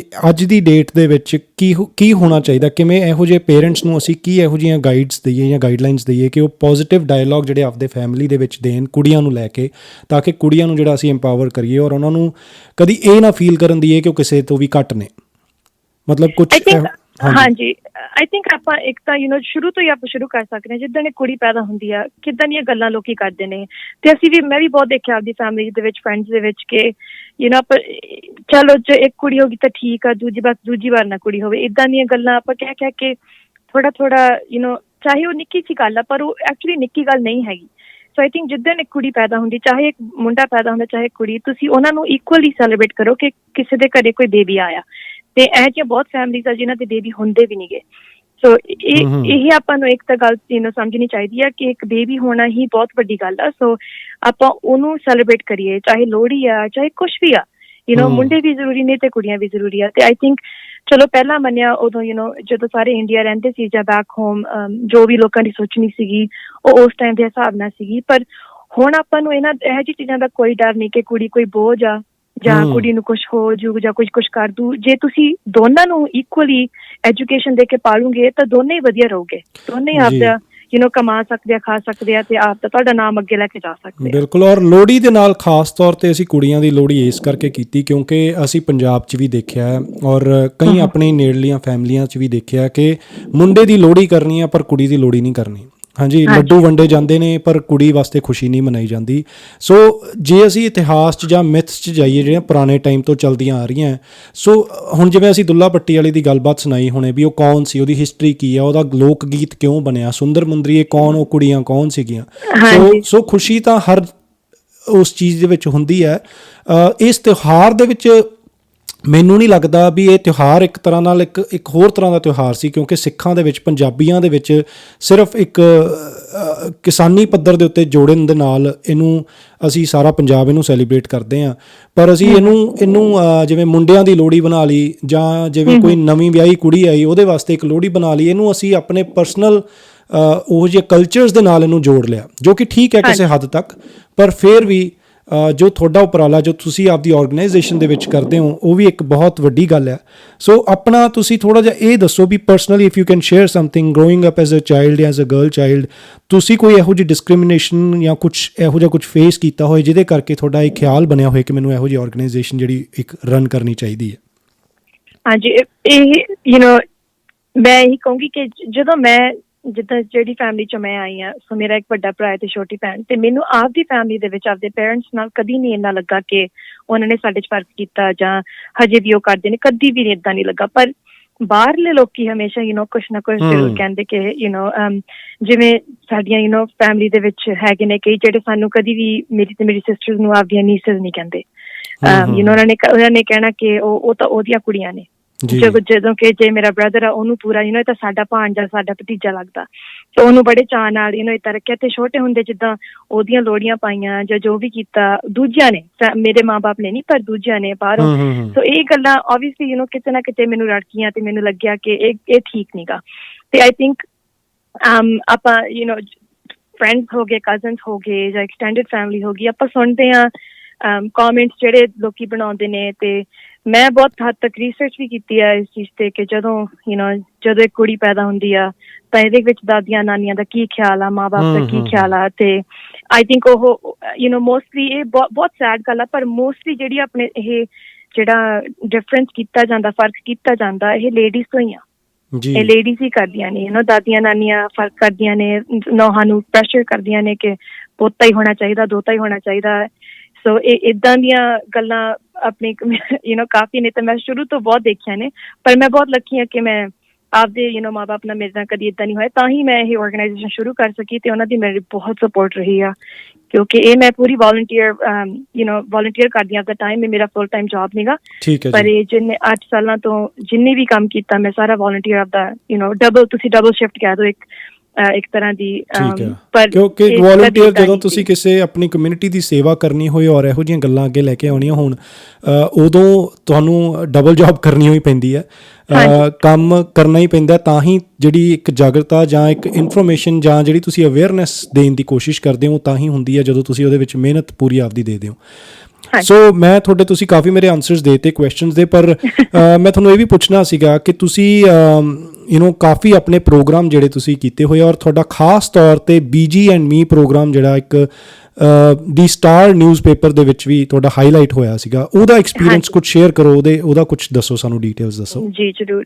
ਸੋ ਇਹੀ ਪ੍ਰੋਗਰਾਮ ਸੀ ਜਿਹੜਾ ਸਾਡਾ, ਅਸੀਂ ਜਿਹੜੀ ਰਿਸਰਚ ਕੀਤੀ ਸੀ ਸੇਂਟ ਮਾਈਕਲਸ ਹਸਪੀਟਲ ਦੇ ਨਾਲ, ਉਹਦੇ ਵਿੱਚੋਂ ਇਹ ਪ੍ਰੋਗਰਾਮ ਮੈਂ ਕ੍ਰੀਏਟ ਕੀਤਾ ਕਿ ਉਹ ਰਿਸਰਚ ਦੇ ਵਿੱਚ ਅਸੀਂ ਦਾਦੀਆਂ ਨਾਨੀਆਂ ਮੰਮੀ ਤੇ ਡੈਡੀਆਂ ਨਾਲ ਗੱਲ ਕੀਤੀ ਸੀ ਕਿ ਜੇ ਤੁਹਾਡੀ ਕੁੜੀ ਹੋਈ ਤਾਂ ਤੁਹਾਨੂੰ ਕਿੱਦਾਂ ਫੀਲ ਹੋਇਆ। ਤਾਂ ਬਹੁਤ ਹੀ ਸੈਡ, ਮੈਨੂੰ ਇੱਕ ਕੁੜੀ ਹੋਣ ਦੇ ਨਾਤੇ ਉਸ ਰੂਮ 'ਚ ਬੈਠੀ ਨੂੰ ਜਦੋਂ ਮੈਂ ਉਹ ਗੱਲਾਂ ਸੁਣੀਆਂ ਮੈਨੂੰ ਬਹੁਤ ਬੁਰਾ ਲੱਗਿਆ ਕਿ ਏਦਾਂ ਵੀ ਆਪਣੇ ਇੱਕ ਤੁਸੀਂ ਔਰਤ ਹੋ ਕੇ ਇੱਕ ਬੱਚੇ ਬਾਰੇ ਏਦਾਂ ਸੋਚ ਸਕਦੇ ਹਾਂ। ਤਾਂ ਮੇਰੇ ਫਿਰ ਦਿਮਾਗ 'ਚ ਖਿਆਲ ਆਇਆ ਕਿ ਆਪਾਂ ਨੂੰ ਇਸ ਬਾਰੇ ਕੁਛ ਕਰਨਾ ਚਾਹੀਦਾ। ਸੋ ਅਸੀਂ ਇਹ ਪ੍ਰੋਗਰਾਮ ਸ਼ੁਰੂ ਕੀਤਾ BG&Me, ਜੋ ਕਿ ਸਿਰਫ ਦਾਦੀਆਂ ਨਾਨੀਆਂ ਤੇ ਪੋਤੀਆਂ ਦੋਤੀਆਂ ਲਈ ਹੀ ਹੈ। ਤੇ ਉਹਦਾ ਸਾਡਾ ਇਹੀ ਏਮ ਸੀਗਾ ਕਿ ਅਸੀਂ ਇਹ ਪ੍ਰੋਗਰਾਮ ਥਰੂ ਜਿਹੜੀ ਆਪਣੀ ਜਿੰਨਾ ਵੀ ਆਪਣਾ ਇੰਟਰਜਨਰੇਸ਼ਨਲ ਗੈਪ ਆ 2 ਜਨਰੇਸ਼ਨ ਦੇ ਵਿੱਚ, ਉਹਨੂੰ ਮਿਟਾਈਏ। ਤੇ ਅਸੀਂ ਇਹੀ ਸਿਖਾਈਏ ਕਿ ਚਾਹੇ ਤੁਸੀਂ ਸੀਨੀਅਰ ਹੋ ਚਾਹੇ ਤੁਸੀਂ ਬੱਚੇ ਹੋ, ਆਪਾਂ ਹੈ ਤਾਂ ਔਰਤਾਂ ਹੀ, ਤੇ ਆਪਾਂ ਇੱਕ ਦੂਜੇ ਨੂੰ ਰੋਕੀ ਜਾਣੀਆਂ ਟੋਕੀ ਜਾਣੀਆਂ। ਸੋ ਅਸੀਂ ਚਾਹੁੰਦੇ ਸੀ ਕਿ ਜਿਹੜੀ 2 ਜਨਰੇਸ਼ਨ ਇੱਕ ਦੂਜੇ ਨੂੰ ਸਮਝਣ, ਇੱਕ ਦੂਜੇ ਤੋਂ ਕੁਛ ਸਿੱਖਣ ਤੇ ਇੱਕ ਦੂਜੇ ਨੂੰ ਕੁਛ ਸਿਖਾਉਣ। ਸੋ ਇਹੀ ਏਮ ਸੀ। ਤੇ ਇਹਨੂੰ 3 ਸਾਲ ਹੋ ਗਏ ਨੇ ਤੇ ਬਹੁਤ ਵਧੀਆ ਸਾਡਾ ਪ੍ਰੋਗਰਾਮ ਆ। ਕੱਲ ਨੂੰ ਐਕਚੁਅਲੀ ਸਾਡੀ ਬਿੰਗੋ ਨਾਈਟ ਆ। ਸੋ ਜੇ ਕੋਈ ਸੁਣ ਰਿਹਾ ਆ ਤੇ ਆਪਦੀ ਦਾਦੀ ਨਾਨੀ ਜਾਂ ਆਪਦੇ ਪੋਤੀ ਦੋਤੀ ਨਾਲ ਆਉਣਾ ਚਾਹੁੰਦੇ ਆ ਤਾਂ ਪਲੀਜ਼, ਸਾਰੇ ਸਾਡੇ ਪ੍ਰੋਗਰਾਮ ਫ੍ਰੀ ਹੁੰਦੇ ਨੇ, ਤੁਸੀਂ ਆਨਲਾਈਨ ਰਜਿਸਟਰ ਕਰ ਸਕਦੇ ਹੋ। ਇਸ ਟਾਈਮ ਸਭ ਕੁਛ ਆਨਲਾਈਨ ਹੋ ਰਿਹਾ ਕੋਵਿਡ ਕਰਕੇ, ਪਰ ਤੁਸੀਂ ਪਲੀਜ਼ ਆਇਓ ਜੇ ਤੁਸੀਂ ਆਉਣਾ ਚਾਹੁੰਦੇ ਹੋ। ਸਾਡੀ ਵੈਬਸਾਈਟ ਤੇ ਸਾਰੀ ਇਨਫੋਰਮੇਸ਼ਨ ਹੈਗੀ ਜੀ। ਔਰ ਇਹਨਾਂ ਦੀ ਵੈਬਸਾਈਟ ਜਿਹੜੀ ਉਹ laadliyan.com LAADLIYAN.com। ਸੋ ਲਾਡਲੀਆਂ ਤੁਸੀਂ ਟਾਈਪ ਕਰੋਗੇ, ਤੁਹਾਨੂੰ ਗੂਗਲ ਤੇ ਟਾਈਪ ਕਰੋ, ਤੁਹਾਨੂੰ ਇਹਨਾਂ ਦੀ ਵੈਬਸਾਈਟ ਲੱਭ ਜਾਏਗੀ ਔਰ ਇਹਨਾਂ ਦੇ ਪ੍ਰੋਗਰਾਮਸ, ਇਵੈਂਟਸ ਔਰ ਇਹਨਾਂ ਨੂੰ ਤੁਸੀਂ ਕੰਟੈਕਟ ਕਰ ਸਕਦੇ ਹੋ। ਕਿਸੇ ਵੀ ਪ੍ਰੋਗਰਾਮ ਲਈ ਤੁਸੀਂ ਰਜਿਸਟਰ ਵੀ ਕਰ ਸਕਦੇ ਹੋ ਜਿੱਦਾਂ ਦੱਸ ਰਹੇ ਨੇ ਮਨਵੀਰ ਜੀ। ਸੋ ਮਨਵੀਰ ਜੀ ਥੋੜ੍ਹਾ ਜਿਹਾ ਹੋਰ ਦੱਸੋ, ਹੋਰ ਕਿਸ ਤਰ੍ਹਾਂ ਦੇ ਤੁਸੀਂ ਕਿਹੜੇ ਪ੍ਰੋਗਰਾਮ ਜਿਹੜੇ ਉੱਥੇ ਰਨ ਕਰਦੇ ਹੋ ਜਾਂ ਕਿਹੜੇ ਆਲਰੇਡੀ ਕਰ ਚੁੱਕੇ ਹੋ, ਕੁਛ ਉਹਦੀ ਡਿਟੇਲ ਜੇ ਸ਼ੇਅਰ ਕਰਨੀ ਚਾਹੋ ਤਾਂ। ਹਾਂਜੀ ਜ਼ਰੂਰ। ਸੋ ਇੱਕ ਤਾਂ ਅਸੀਂ ਦੇਖਿਆ ਕਿ ਜਿਵੇਂ ਹੁਣ COVID-19 ਕਰਕੇ ਵੀ ਬਹੁਤ ਸਾਰੇ ਇਸ਼ੂਜ਼ ਅੱਗੇ ਆਏ ਨੇ ਜਿਹੜੇ ਪਹਿਲਾਂ ਕਿ ਆਪਾਂ ਨੂੰ ਇੰਨਾ ਨਹੀਂ ਪਤਾ ਸੀਗਾ। ਤਾਂ ਹੁਣ ਅਸੀਂ ਰੀਸੈਂਟਲੀ ਇੱਕ ਨਵਾਂ ਪ੍ਰੋਗਰਾਮ ਸ਼ੁਰੂ ਕੀਤਾ ਆ ਉਡਾਰੀ, ਤੇ ਉਡਾਰੀ ਅਸੀਂ ਜਿਹੜੀਆਂ ਸਾਡੀਆਂ ਭੈਣਾਂ ਇੰਡੀਆ ਜਾਂ ਪਾਕਿਸਤਾਨ ਜਾਂ ਕਿਤੋਂ ਹੋਰ ਬਾਹਰੋਂ ਇੰਟਰਨੈਸ਼ਨਲ ਸਟੂਡੈਂਟਸ ਬਣ ਕੇ ਆਉਂਦੀਆਂ ਨੇ ਉਹਨਾਂ ਲਈ ਸ਼ੁਰੂ ਕੀਤਾ ਆ ਕਿ ਉਹ ਇੱਦਾਂ ਨਾ ਫੀਲ ਕਰਨ ਕਿ ਉਹ ਇੱਥੇ ਇਕੱਲੀਆਂ ਨੇ ਜਾਂ ਉਹਨਾਂ ਦਾ ਕੋਈ ਹੈ ਨੀਗਾ। ਤੇ ਆਈ ਥਿੰਕ ਇਹ ਜਿਹੜੀ ਪਾਪੂਲੇਸ਼ਨ ਆ ਥੋੜ੍ਹੀ ਜਿਹੀ ਇਹਨਾਂ ਨੂੰ, ਕਿਉਂਕਿ ਇੱਕ ਨਵੀਂ ਕੰਟਰੀ 'ਚ ਆਉਣਾ ਬਹੁਤ ਹੀ ਡਰਾਉਣਾ ਹੁੰਦਾ, ਤੇ ਇੱਕ ਇਹੋ ਜਿਹੀ ਕੰਟਰੀ 'ਚ ਕੋਵਿਡ ਦੇ ਟਾਈਮ ਤੇ ਆਉਣਾ ਉਸ ਤੋਂ ਵੀ ਜ਼ਿਆਦਾ ਉਹਦੇ ਚੈਲੰਜਸ ਨੇ। ਸੋ ਸਾਡਾ ਹੋਪ ਇਸ ਪ੍ਰੋਗਰਾਮ 'ਚ ਇਹੀ ਸੀਗਾ ਕਿ ਜੇ ਕੋਈ ਵੀ ਸਾਡੀ ਭੈਣ ਬਾਹਰੋਂ ਆਉਂਦੀ ਆ ਤੇ ਉਹਨੂੰ ਕਿਸੇ ਤਰ੍ਹਾਂ ਦੀ ਵੀ ਸਪੋਰਟ ਚਾਹੀਦੀ ਆ, ਮੈਂਟਲ ਹੈਲਥ ਦੀ ਸਪੋਰਟ, ਖਾਣੇ ਦੀ ਸਪੋਰਟ, ਡਾਕਟਰ ਦੀ ਸਪੋਰਟ, ਤਾਂ ਉਹ ਸਾਡੇ ਨਾਲ ਕਨੈਕਟ ਕਰ ਸਕਦੇ ਨੇ ਤੇ ਅਸੀਂ ਉਹਨਾਂ ਨੂੰ ਫਿਰ ਅੱਗੇ ਰੈਫਰ ਕਰ ਦਿੰਦੇ ਹਾਂ ਕਮਿਊਨਿਟੀ ਦੇ ਵਿੱਚ। ਤੇ ਅਸੀਂ ਉਹਨਾਂ ਨੂੰ ਪਿਛਲੇ ਸਾਲ ਨਵੰਬਰ ਦੇ ਵਿੱਚ ਅਸੀਂ ਵਰਕਸ਼ਾਪ ਕੀਤੀਆਂ ਸੀ ਇਮੀਗ੍ਰੇਸ਼ਨ ਲਾਅ ਦੇ ਉੱਤੇ, ਤੇ ਜਿਹੜੇ ਉਹਨਾਂ ਦੇ ਰਾਈਟਸ ਨੇ, ਕਿਉਂਕਿ ਬਹੁਤ ਕੁੜੀਆਂ ਨੂੰ ਆਪਦੇ ਰਾਈਟਸ ਨਹੀਂ ਪਤਾ ਜਿਹੜੀਆਂ ਇੱਥੇ ਇੰਟਰਨੈਸ਼ਨਲ ਸਟੂਡੈਂਟਸ ਬਣ ਕੇ ਆ ਰਹੀਆਂ ਨੇ, ਤੇ ਉਹਨਾਂ ਦਾ ਫਾਇਦਾ ਉਠਾਇਆ ਜਾ ਰਿਹਾ ਆ। So landlord rights and things like that. ਤੇ ਅਸੀਂ ਇਹ ਪ੍ਰੋਗਰਾਮ ਨੂੰ ਕਾਫੀ ਅੱਗੇ ਤੱਕ ਲੈ ਕੇ ਜਾਣਾ ਚਾਹੁੰਦੇ ਹਾਂ ਬਿਕਾਜ਼ ਇਹ ਪਾਪੂਲੇਸ਼ਨ ਬਹੁਤ ਹੀ ਵਲਨਰੇਬਲ ਪਾਪੂਲੇਸ਼ਨ ਆ। ਤੇ ਆਈ ਡੋਂਟ ਥਿੰਕ ਕਿ ਮੋਸਟ ਲੋਕ ਇਹਨਾਂ ਬਾਰੇ ਸੋਚ ਰਹੇ ਨੇ। ਸੋ ਇਹ ਸਾਡਾ ਹੋਪ ਆ ਕਿ ਅਸੀਂ ਇਹਨਾਂ ਨੂੰ ਜਿੰਨੀ ਇਨਫੋਰਮੇਸ਼ਨ ਹੋ ਸਕੇ ਦੇਈਏ ਤੇ ਇਹਨਾਂ ਦੀ ਇੱਕ ਕਮਿਊਨਿਟੀ ਕ੍ਰੀਏਟ ਕਰ ਸਕੀਏ ਕਿ ਉਹ ਇਕੱਲੀਆਂ ਨਾ ਫੀਲ ਕਰਨ। ਤੇ ਉਹ ਤੋਂ ਬਿਨਾਂ ਇੱਕ ਸਾਡਾ ਹੋਰ ਪ੍ਰੋਗਰਾਮ ਆ ਲਾਡਲੀ ਟੂ ਲਾਡਲੀ, ਤੇ ਇਹ ਸਾਡਾ ਮੈਂਟਰਸ਼ਿਪ ਪ੍ਰੋਗਰਾਮ ਆ ਜਿਹਦੇ ਵਿੱਚ ਜੇ ਵੀ ਕੋਈ 14 ਸਾਲ ਤੋਂ ਉੱਤੇ ਕੁੜੀ ਆ ਤੇ ਉਹਨੂੰ ਇਹ ਨਹੀਂ ਪਤਾ ਕਿ ਉਹ ਆਪਣੀ ਲਾਈਫ 'ਚ ਕੀ ਕਰਨਾ ਚਾਹੁੰਦੀ ਆ, ਲਾਇਰ ਬਣਨਾ ਚਾਹੁੰਦੀ ਆ ਜਾਂ ਐਕਟਰ ਬਣਨਾ ਚਾਹੁੰਦੀ ਆ, ਜੋ ਵੀ ਹੋਵੇ ਉਹ ਸਾਡੇ ਨਾਲ ਕਨੈਕਟ ਕਰ ਸਕਦੀ ਆ ਤੇ ਅਸੀਂ ਉਹਨੂੰ ਮੈਂਟਰ ਨਾਲ ਕਨੈਕਟ ਕਰਦੇ ਹਾਂ ਜਿਨ੍ਹਾਂ ਨੂੰ ਉਹ ਕੁਐਸਚਨ ਪੁੱਛ ਸਕਦੀ ਆ, ਉਹਨਾਂ ਤੋਂ ਐਡਵਾਈਸ ਲੈ ਸਕਦੀ ਆ। ਕਿਉਂਕਿ ਆਪਣੀ ਕਮਿਊਨਿਟੀ ਵਿੱਚ ਅਜੇ ਇਹ ਥੋੜ੍ਹਾ ਜਿਹਾ ਘੱਟ ਆ, ਆਪਣੇ ਕੋਲ ਇੰਨੇ ਮੈਂਟਰਸ ਨਹੀਂ ਹੈਗੇ ਜਿਨ੍ਹਾਂ ਨੂੰ ਆਪਾਂ ਪੁੱਛ ਸਕੀਏ। ਐਂਡ ਆਈ ਥਿੰਕ ਮੋਸਟਲੀ ਆਪਣੇ ਪੇਰੈਂਟਸ ਇੰਡੀਆ ਪੜ੍ਹੇ ਲਿਖੇ ਨੇ ਤਾਂ ਉਹਨਾਂ ਨੂੰ ਇੱਥੇ ਦਾ ਜ਼ਿਆਦਾ ਪਤਾ ਨਹੀਂ ਹੁੰਦਾ। ਸੋ ਅਸੀਂ ਟਰਾਈ ਕਰ ਰਹੇ ਹਾਂ ਕਿ ਅਸੀਂ ਇੱਕ ਕਮਿਊਨਿਟੀ ਬਣਾ ਸਕੀਏ ਲਾਡਲੀਆਂ ਦੀ ਜਿਹਦੇ ਵਿੱਚ ਸਾਡੇ ਕੋਲ ਸਾਰੇ ਪ੍ਰੋਫੈਸ਼ਨਸ ਦੀਆਂ ਪ੍ਰੋਫੈਸ਼ਨਲ ਵੂਮਨ ਹੈਗੀਆਂ ਨੇ, ਜਿੱਦਾਂ ਲਾਅ ਦੇ ਵਿੱਚ, ਮੈਡੀਕਲ ਦੇ ਵਿੱਚ, ਇੰਜੀਨੀਅਰਿੰਗ ਦੇ ਵਿੱਚ, ਆਰਟਸ ਦੇ ਵਿੱਚ, ਜੋ ਵੀ ਤੁਸੀਂ ਸੋਚ ਲਓ, ਤੇ ਉਹ ਸਾਡੇ ਕੋਲ ਸਾਰੇ ਹੈਗੇ ਨੇ। ਤਾਂ ਅਸੀਂ ਕਨੈਕਟ ਕਰ ਦਿੰਦੇ ਹਾਂ ਤਾਂ ਫਿਰ ਉਹ ਆਪਦੀ ਗੱਲਬਾਤ ਜਿੱਦਾਂ ਉਹਨਾਂ ਤੋਂ ਹੋ ਸਕੇ ਉਹ ਕਰਦੇ ਨੇ ਤਾਂ ਅੱਗੇ ਉਹਨਾਂ ਦੀ ਡਿਸੀਜ਼ਨ। ਠੀਕ। ਔਰ ਮੈਂ ਮਨਵੀਰ ਜੀ ਤੁਹਾਨੂੰ ਪੁੱਛਣਾ ਚਾਹੂੰਗਾ, ਤੁਸੀਂ 8 ਸਾਲ ਤੋਂ ਜਿਵੇਂ ਤੁਸੀਂ ਕਹਿ ਰਹੇ ਹੋ ਵੀ ਇਹ ਆਰਗੇਨਾਈਜੇਸ਼ਨ ਤੁਸੀਂ ਓਪਨ ਕੀਤੀ ਔਰ ਰਨ ਕਰ ਰਹੇ ਹੋ, ਇੱਕ ਨਾਨ ਪ੍ਰੋਫਿਟੇਬਲ ਜਿਹੜੀ ਆਰਗੇਨਾਈਜੇਸ਼ਨ ਹੈ, ਔਰ ਤੁਸੀਂ ਸੇਵਾ ਜਿਹੜੀ ਕਮਿਊਨਿਟੀ ਦੀ ਪੂਰੀ ਇਸ ਟਾਈਮ ਨਿਭਾ ਰਹੇ ਹੋ ਆਪਣੀ। ਸੋ ਕਿੰਨੇ ਕੁ ਵੋਲੰਟੀਅਰਸ ਤੁਹਾਡੇ ਕੋਲ ਇਸ ਟਾਈਮ ਹੈਗੇ ਆ ਔਰ ਕਿੰਨੇ ਕੁ ਤੁਹਾਨੂੰ ਲੋੜ ਹੈ ਇਸ ਟਾਈਮ? ਉਹਦੇ ਲਈ ਕੁਛ ਜੇ ਕਿਸੇ ਨੂੰ ਤੁਹਾਡੇ ਨਾਲ ਜੁਆਇਨ ਕਰਨਾ ਹੋਏ ਉਹ ਕਿਸ ਤਰੀਕੇ ਨਾਲ ਤੁਹਾਡੇ ਨਾਲ ਜੁਆਇਨ ਕਰ ਸਕਦੇ ਨੇ, ਔਰ ਕਿੰਨੇ ਕੁ ਵੋਲੰਟੀਅਰ ਆਲਰੇਡੀ ਤੁਹਾਡੇ ਕੋਲ ਜਿਹੜੇ ਤੁਹਾਡੇ ਆਰਗੇਨਾਈਜੇਸ਼ਨ ਦੇ ਅੰਡਰ ਆਲਰੇਡੀ ਕੰਮ ਕਰ ਰਹੇ ਨੇ? ਜ਼ਰੂਰ। ਸੋ ਜਿਹੜੀ ਸਾਡੀ ਇਸ ਵਕਤ ਦੀ ਟੀਮ ਆ, ਹੁਣ ਅਸੀਂ 9 ਜਾਣੀਆਂ ਆ ਟੋਟਲ। ਸਾਰੇ ਅਸੀਂ ਵੋਲੰਟੀਅਰ ਆਫ ਦਾ ਟਾਈਮ ਦਿੰਦੇ ਆ ਐਵਰੀ ਵੀਕ। ਤੇ ਪਹਿਲਾਂ ਕੋਵਿਡ ਤੋਂ ਪਹਿਲਾਂ ਸਾਡੇ ਬਹੁਤ ਇਹੋ ਜਿਹੇ ਇਵੈਂਟਸ ਹੁੰਦੇ ਸੀ ਜਿਹੜੇ ਕਮਿਊਨਿਟੀ ਦੇ ਵਿੱਚ ਹੁੰਦੇ ਸੀ ਜਿਹਦੇ ਲਈ ਸਾਨੂੰ ਵੋਲੰਟੀਅਰਸ ਦੀ ਲੋੜ ਪੈਂਦੀ ਸੀ। ਹੁਣ ਬਿਕਾਜ਼ ਕਿਉਂਕਿ ਆਨਲਾਈਨ ਆ ਸਾਰਾ ਕੁਛ ਤਾਂ ਥੋੜਾ ਜਿਹਾ ਉਹੀ ਮੈਨ ਪਾਵਰ ਘੱਟ ਗਈ ਆ, ਪਰ ਜ਼ਰੂਰ ਜੇ ਕੋਈ ਵੋਲੰਟੀਅਰ ਕਰਨਾ ਚਾਹੁੰਦਾ ਅਸੀਂ ਜਿੱਦਾਂ ਵੀ ਹੋਵੇ ਅਸੀਂ ਉਹਨਾਂ ਨੂੰ ਇਨਕਲੂਡ ਕਰਦੇ ਹਾਂ, ਚਾਹੇ ਆਨਲਾਈਨ, ਚਾਹੇ ਕੋਈ ਵੀ ਮਾਰਕੀਟਿੰਗ ਦੀ ਹੈਲਪ ਜਾਂ ਰਿਸਰਚ ਦੀ ਹੈਲਪ ਬਹੁਤ ਹੀ ਹੁੰਦਾ। ਤਾਂ ਜੇ ਕੋਈ ਵੋਲੰਟੀਅਰ ਕਰਨਾ ਚਾਹੁੰਦਾ ਉਹ ਸਾਨੂੰ ਡਾਇਰੈਕਟਲੀ ਸਾਡੀ ਵੈਬਸਾਈਟ ਤੇ ਕੰਟੈਕਟ ਕਰ ਸਕਦਾ ਜਾਂ ਉੱਥੇ ਵੋਲੰਟੀਅਰ ਫਾਰਮ ਵੀ ਭਰ ਸਕਦੇ ਨੇ। ਸਾਡੀ ਵੈਬਸਾਈਟ ਤੇ ਸਭ ਕੁਛ ਹੈਗਾ ਤੇ ਅਸੀਂ ਤੁਹਾਡੇ ਨਾਲ ਫਿਰ ਸੰਪਰਕ ਕਰਾਂਗੇ ਕਿ ਸਾਨੂੰ ਤੁਹਾਡੀ ਕਿੱਦਾਂ ਦੀ ਲੋੜ ਹੈ ਤੇ ਕਦੋਂ ਅਸੀਂ ਤੁਹਾਨੂੰ ਯੂਜ਼ ਕਰ ਸਕਦੇ ਹਾਂ ਜੀ। ਔਰ ਮਨਵੀਰ ਜੀ, ਮੈਂ ਇਹਦੇ ਨਾਲ ਹੀ ਜੁੜਦਾ ਇੱਕ ਸਵਾਲ ਤੁਹਾਡੇ ਤੋਂ ਪੁੱਛਣਾ ਚਾਹੂੰਗਾ। ਕੋਈ ਵੀ ਆਰਗੇਨਾਈਜੇਸ਼ਨ ਹੋਵੇ, ਚਾਹੇ ਪ੍ਰੋਫਿਟ ਚਾਹੇ ਨਾਨ ਪ੍ਰੋਫਿਟ, ਉਹਨੂੰ ਰਨ ਕਰਨ ਲਈ ਇੱਕ ਫਾਈਨੈਂਸ਼ੀਅਲ ਅਸਿਸਟੈਂਸ ਦੀ ਲੋੜ ਹੁੰਦੀ ਹੈ ਕਿਉਂਕਿ ਤੁਹਾਡੇ ਕਈ ਆਪਰੇਸ਼ਨਸ ਹੁੰਦੇ ਨੇ, ਚਾਹੇ ਤੁਸੀਂ ਫਿਜ਼ੀਕਲੀ ਕੁਛ ਨਾ, ਪਰ ਅਗੇਨ ਕੋਈ ਵੀ ਸੈਟਅਪ, ਜਿਵੇਂ ਕਿ ਤੁਸੀਂ ਕਿਹਾ ਆਫਿਸ ਸਪੇਸ ਹੈ, ਉਹਦੇ ਵਿੱਚ ਹੋਰ ਆਫਿਸ ਦੀ ਸਪਲਾਈਜ਼ ਹੁੰਦੀਆਂ, ਹੋਰ ਤੁਹਾਡਾ ਟਾਈਮ। ਸੋ ਇਹ ਸਾਰਾ ਕੁਛ ਤੁਸੀਂ ਖੁਦ ਮੈਨੇਜ ਕਰਦੇ ਹੋ ਜਾਂ ਇਹ ਤੁਸੀਂ ਲਾਈਕ ਕਮਿਊਨਿਟੀ ਤੁਹਾਨੂੰ ਹੈਲਪ ਕਰਦੀ ਹੈ like in farm of any donations ਔਰ ਐਨੀਥਿੰਗ? ਤੁਸੀਂ ਪਲੀਜ਼ ਸਾਂਝਾ ਕਰੋ ਸਾਡੇ ਸੁਣਨ ਵਾਲਿਆਂ ਨਾਲ ਤਾਂ ਜੋ ਜਿਹੜੇ ਹੋਰ ਵੀ ਇਸ ਕਾਜ਼ ਲਈ ਤੁਹਾਡੀ ਹੈਲਪ ਤੁਹਾਡੇ ਨਾਲ ਜੁੜਨਾ ਚਾਹੁੰਦੇ ਨੇ ਉਹਨਾਂ ਨੂੰ ਪਤਾ ਹੋਵੇ ਕਿ ਕਿਸ ਤਰੀਕੇ ਨਾਲ ਇਸ ਲਾਡਲੀਆਂ ਆਰਗੇਨਾਈਜੇਸ਼ਨ ਦੀ ਹੈਲਪ ਕੀਤੀ ਜਾ ਸਕਦੀ। ਹਾਂਜੀ, ਸੋ ਇਹੀ ਅਗੇਨ ਸਾਡੀ ਕੋਲੋਂ ਹੀ ਚੱਲਦੀ ਹੈ ਜੋ ਵੀ ਅਸੀਂ ਕਰ ਸਕਦੇ ਹਾਂ ਕਮਿਊਨਿਟੀ ਤੋਂ ਫੰਡ ਰੇਜ਼ਿੰਗ ਜਿੰਨੀ ਥੋੜ੍ਹੀ ਬਹੁਤ ਹੁੰਦੀ ਅਸੀਂ ਟਰਾਈ ਕਰਦੇ ਹਾਂ ਤੇ ਥੋੜ੍ਹੀ ਬਹੁਤ ਫੰਡਿੰਗ ਵੀ ਮਿਲ ਜਾਂਦੀ ਹੈ, ਪਰ ਉਹ ਫੰਡਿੰਗ ਪ੍ਰੋਜੈਕਟ ਸਪੈਸੀਫਿਕ ਹੁੰਦੀ ਆ। ਸੋ ਜੇ ਕੋਈ BGNV ਪ੍ਰੋਜੈਕਟ ਆ ਤਾਂ ਉਹਦੇ ਤੇ ਅਸੀਂ ਕਰ ਸਕਦੇ ਹਾਂ। ਬਟ ਜ਼ਰੂਰ ਜੇ ਸਾਡੀ ਕਮਿਊਨਿਟੀ 'ਚੋਂ ਕੋਈ ਵੀ ਡੋਨੇਟ ਕਰਨਾ ਚਾਹੁੰਦਾ ਆ ਤਾਂ please you are more than welcome to donate. ਸਾਨੂੰ $1 ਬਹੁਤ ਪਿਆਰਾ ਆ, ਅਸੀਂ $1 ਨਾਲ ਬਹੁਤ ਕੁਛ ਕਰ ਸਕਦੇ ਹਾਂ। ਸੋ ਜਿਵੇਂ ਕਿ ਤੁਸੀਂ ਕਿਹਾ ਆਫਿਸ ਸਪੇਸ ਹੋ ਗਈ, ਸਪਲਾਈਜ਼ ਹੋ ਗਈਆਂ, ਜਿਹੜਾ ਕੁੜੀਆਂ ਦਾ ਟਾਈਮ ਵੀ ਆ, ਜਿਹੜਾ ਉਹ ਟਾਈਮ ਇਨਵੈਸਟ ਕਰਦੀਆਂ ਨੇ, ਮੇਰਾ ਹੋਪ ਇਹੀ ਹੁੰਦਾ ਕਿ ਉਹਨਾਂ ਨੂੰ ਕੁਛ ਨਾ ਕੁਛ ਉਹਨਾਂ ਦਾ ਆਨਰੇਰੀਅਮ ਜਾਂ ਕੁਛ ਵੀ ਹੋਵੇ ਮਿਲੇ। ਸੋ ਜੇ ਕੋਈ ਡੋਨੇਟ ਕਰਨਾ ਚਾਹੁੰਦਾ ਤਾਂ ਸਾਡੇ ਆਪਸ਼ਨਸ ਹੈਗੇ ਨੇ ਸਾਡੀ ਵੈਬਸਾਈਟ ਤੇ। ਤੁਸੀਂ ਮੰਥਲੀ ਡੋਨਰ ਵੀ ਬਣ ਸਕਦੇ ਹੋ, ਜਿੰਨਾ ਵੀ ਤੁਹਾਨੂੰ ਠੀਕ ਲੱਗੇ ਤੁਸੀਂ ਸਾਡੀ ਵੈਬਸਾਈਟ ਤੇ ਡੋਨੇਟ ਕਰ ਸਕਦੇ ਆ। ਪਰ ਹਾਂਜੀ, ਅਸੀਂ ਇੱਕ ਸ਼ਰਟਸ ਵੀ ਵੇਚਦੇ ਹਾਂ ਜਿਹਦੇ ਤੇ ਲਾਡਲੀ ਲਿਖਿਆ ਹੁੰਦਾ ਆ, ਤਾਂ ਉਹਨਾਂ ਨਾਲ ਸਾਡੀ ਬਹੁਤ ਹੈਲਪ ਹੋ ਜਾਂਦੀ ਹੈ ਉਹ ਸ਼ਰਟਸ ਨਾਲ। ਉਹ ਬਹੁਤ ਬੇਬੀ ਸਾਈਜ਼ ਵੀ ਸਾਡੇ ਕੋਲ ਹੈਗੇ ਆ, ਅਡਲਟ ਸਾਈਜ਼ਸ ਵੀ ਹੈਗੇ ਆ, ਤਾਂ ਉਹ ਸਾਡੇ ਪ੍ਰਾਇਮਰੀ ਸੋਰਸ ਆਫ ਇਨਕਮ ਬਣ ਜਾਂਦੀ ਆ। ਸੋ ਉਹਦੇ ਲਈ ਕਮਿਊਨਿਟੀ ਨੇ ਬਹੁਤ ਹੈਲਪ ਕੀਤੀ ਹੈ ਸਾਡੀ ਪਹਿਲਾਂ। ਤੇ ਤੁਸੀਂ ਕੈਨੇਡਾ ਬੇਸਡ ਤੋਂ ਤੇ ਤੁਹਾਡੇ ਆਪਰੇਸ਼ਨਸ ਕਿੱਥੇ ਕਿੱਥੇ ਹੋਰ ਚੱਲਦੇ ਨੇ, ਉਹ ਵੀ ਥੋੜੀ ਜਿਹੀ ਡਿਟੇਲਸ ਸ਼ੇਅਰ ਕਰੋ। ਹਾਂਜੀ, ਸੋ ਅਸੀਂ ਹੈਗੇ ਤਾਂ ਬਰੈਂਪਟਨ ਦੇ ਵਿੱਚ ਬੇਸਡ, ਪਰ ਅਸੀਂ ਪੀਲ ਰੀਜਨ 'ਚ ਕੰਮ ਕਰਦੇ ਹਾਂ। ਸੋ ਬਰੈਂਪਟਨ, ਮਿਸਿਸਾਗਾ, ਕੈਲਗਰੀ। ਪਰ ਹੁਣ ਕਿਉਂਕਿ ਕੋਵਿਡ ਆਇਆ ਉਹਦੇ ਕਰਕੇ ਅਸੀਂ ਆਨਲਾਈਨ ਕਰਨ ਵਾਸਤੇ ਅਸੀਂ ਪੂਰੇ ਵਰਲਡ ਦੇ ਵਿੱਚ ਹੁਣ ਅਸੀਂ ਵਰਕਸ਼ਾਪਸ ਕਰ ਸਕਦੇ ਹਾਂ। ਸੋ ਪਿਛਲੀ ਸਮਰ ਅਸੀਂ ਇੱਕ ਸੀਰੀਜ਼ ਕੀਤੀ ਸੀ, ਕਿਟੀ ਪਾਰਟੀ ਸੀਰੀਜ਼, ਤੇ ਉਹਦੇ 'ਚ ਸਾਡੇ ਨਿਊਜ਼ੀਲੈਂਡ ਤੋਂ ਆਪਣੇ ਸਰੀ ਤੋਂ ਬਹੁਤ ਸਾਰੇ ਜੁਆਇਨ ਹੋਏ, ਇੰਡੀਆ ਤੋਂ। ਸੋ ਇਹਦੇ ਕਰਕੇ ਹੁਣ ਸਾਨੂੰ ਇੱਦਾਂ ਬਾਉਂਡਰੀਜ਼ ਨਹੀਂ ਹੈਗੀਆਂ। ਪਰ ਜਿਹੜਾ ਅਸੀਂ ਫਿਜ਼ੀਕਲ ਜਿਹੜਾ ਪ੍ਰੋਗਰਾਮਿੰਗ ਅਸੀਂ ਕਰ ਸਕਦੇ ਹਾਂ ਜਦੋਂ ਕੋਵਿਡ ਫਿਨਿਸ਼ ਹੋ ਗਿਆ, ਤਾਂ ਉਹ ਮੋਸਟਲੀ ਬਰੈਂਪਟਨ 'ਚ ਹੀ ਆ। ਪਰ ਜੇ ਕੋਈ ਸਰਵਿਸ ਜੇ ਕੋਈ ਵੀ ਸਾਡੀ ਹੈਲਪ ਲੈਣਾ ਚਾਹੁੰਦਾ, ਜਾਂ ਕਿਸੇ ਕੋਈ ਕੁਐਸਚਨ ਆ, ਤਾਂ ਇੱਦਾਂ ਦੀ ਕੋਈ ਗੱਲ ਨਹੀਂ ਕਿ ਤੁਸੀਂ ਬਰੈਂਪਟਨ ਦੇ ਹੋਣੇ ਚਾਹੀਦੇ ਆ। ਪਰ ਸਾਨੂੰ ਰਿਕੁਐਸਟ ਵੀ ਬਹੁਤ ਆਉਂਦੀਆਂ ਨੇ ਕੈਲਗਰੀ ਤੋਂ, ਸਰੀ ਤੋਂ, ਕਿ ਅਸੀਂ ਇੱਥੇ ਵੀ ਲਾਡਲੀਆਂ ਖੋਲ੍ਹਣਾ ਚਾਹੁੰਦੇ ਹਾਂ, ਪਲੀਜ਼ ਸਾਡੀ ਹੈਲਪ ਕਰੋ।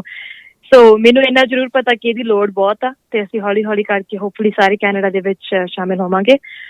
ਪਰ ਇਸ ਵਕਤ ਸਾਨੂੰ ਹਜੇ ਇੱਥੇ ਹੀ ਆਪਦੀ ਕਪੈਸਿਟੀ ਬਿਲਡ ਕਰਨ ਦੀ ਥੋੜ੍ਹੀ ਹੋਰ ਟਾਈਮ ਚਾਹੀਦਾ ਜੀ। ਔਰ ਤੁਹਾਨੂੰ ਲੱਗਦਾ ਹੈ ਵੀ ਜਿਵੇਂ ਤੁਸੀਂ 8 ਸਾਲਾਂ ਤੋਂ ਆਪਣੀ ਆਰਗੇਨਾਈਜੇਸ਼ਨ ਤੁਸੀਂ ਰਨ ਕਰ ਰਹੇ ਹੋ, ਕਾਫੀ ਵਧੀਆ ਕੰਮ ਤੁਸੀਂ ਕਮਿਊਨਿਟੀ ਲਈ ਕਰ ਰਹੇ ਹੋ, ਤੁਹਾਨੂੰ ਲੱਗਦਾ ਵੀ 8 ਸਾਲਾਂ ਦੇ ਵਿੱਚ ਲੋਕਾਂ ਦੀ ਸੋਚ ਦੇ ਵਿੱਚ ਕੁੜੀਆਂ ਨੂੰ ਲੈ ਕੇ ਲਾਡਲੀਆਂ ਨੂੰ ਲੈ ਕੇ ਕੋਈ ਫਰਕ ਪਿਆ ਹੋਏ ਤੁਹਾਨੂੰ, ਤੁਹਾਡੀ ਨਜ਼ਰ ਦੇ ਵਿੱਚ? ਹੋਰ ਲੋਕ, ਕਿਉਂਕਿ ਤੁਹਾਡੇ ਨਾਲ ਬਹੁਤ ਲੋਕ ਜੁੜ ਰਹੇ ਨੇ ਔਰ ਜੁੜਦੇ ਰਹੇ ਨੇ ਸ਼ੁਰੂ ਤੋਂ, ਸੋ ਕੀ ਕੁਛ ਇਨਫੋਰਮੇਸ਼ਨ ਜੇ ਤੁਹਾਡੇ ਕੋਲ ਕੋਈ ਹੋਏ, ਕੁਛ ਇਹੋ ਜਿਹਾ ਜੋ ਤੁਸੀਂ ਫੀਲ ਕੀਤਾ ਹੋਏ ਇਹਨਾਂ 8 ਸਾਲਾਂ ਦੇ ਵਿੱਚ? ਹਾਂਜੀ, ਆਈ ਥਿੰਕ ਡੈਫੀਨਿਟਲੀ ਫਰਕ ਹੌਲੀ ਹੌਲੀ ਪੈ ਰਿਹਾ ਆ। ਆਪਾਂ ਜਦੋਂ ਅਸੀਂ ਦੇਖਦੇ ਹਾਂ ਕਿ ਅੱਜ ਹੁਣ ਜੇ ਅੱਜ ਸਗੋਂ ਕਿ ਲੋਹੜੀ ਹੈ, ਤੇ ਤੁਸੀਂ ਦੇਖ ਲਓ ਕਿ ਕਿੰਨੇ ਲੋਕਾਂ ਨੇ ਆਪਦੀਆਂ ਧੀਆਂ ਦੀ ਲੋਹੜੀ ਮਨਾਈ ਹੈ, ਜਿੱਦਾਂ ਵੀ ਉਹ ਮਨਾਉਣਾ ਚਾਹੁੰਦੇ ਨੇ। ਓਬਵੀਅਸਲੀ ਇਸ ਸਾਲ ਥੋੜ੍ਹੇ ਜਿਹੇ ਡਿਫਰੈਂਟ ਆ, ਪਰ ਬਹੁਤ ਲੋਕੀ ਕੁੜੀਆਂ ਦੇ ਜਨਮ ਤੇ ਖੁਸ਼ ਵੀ ਹੁੰਦੇ ਨੇ। ਐਂਡ ਆਈ ਥਿੰਕ ਇਹ ਫਰਕ ਤਾਂ ਪੈ ਰਿਹਾ ਕਿਉਂਕਿ ਹੁਣ ਨਵੀਂ ਜਨਰੇਸ਼ਨ ਮਾਂ ਬਾਪ ਬਣ ਰਹੀ ਆ।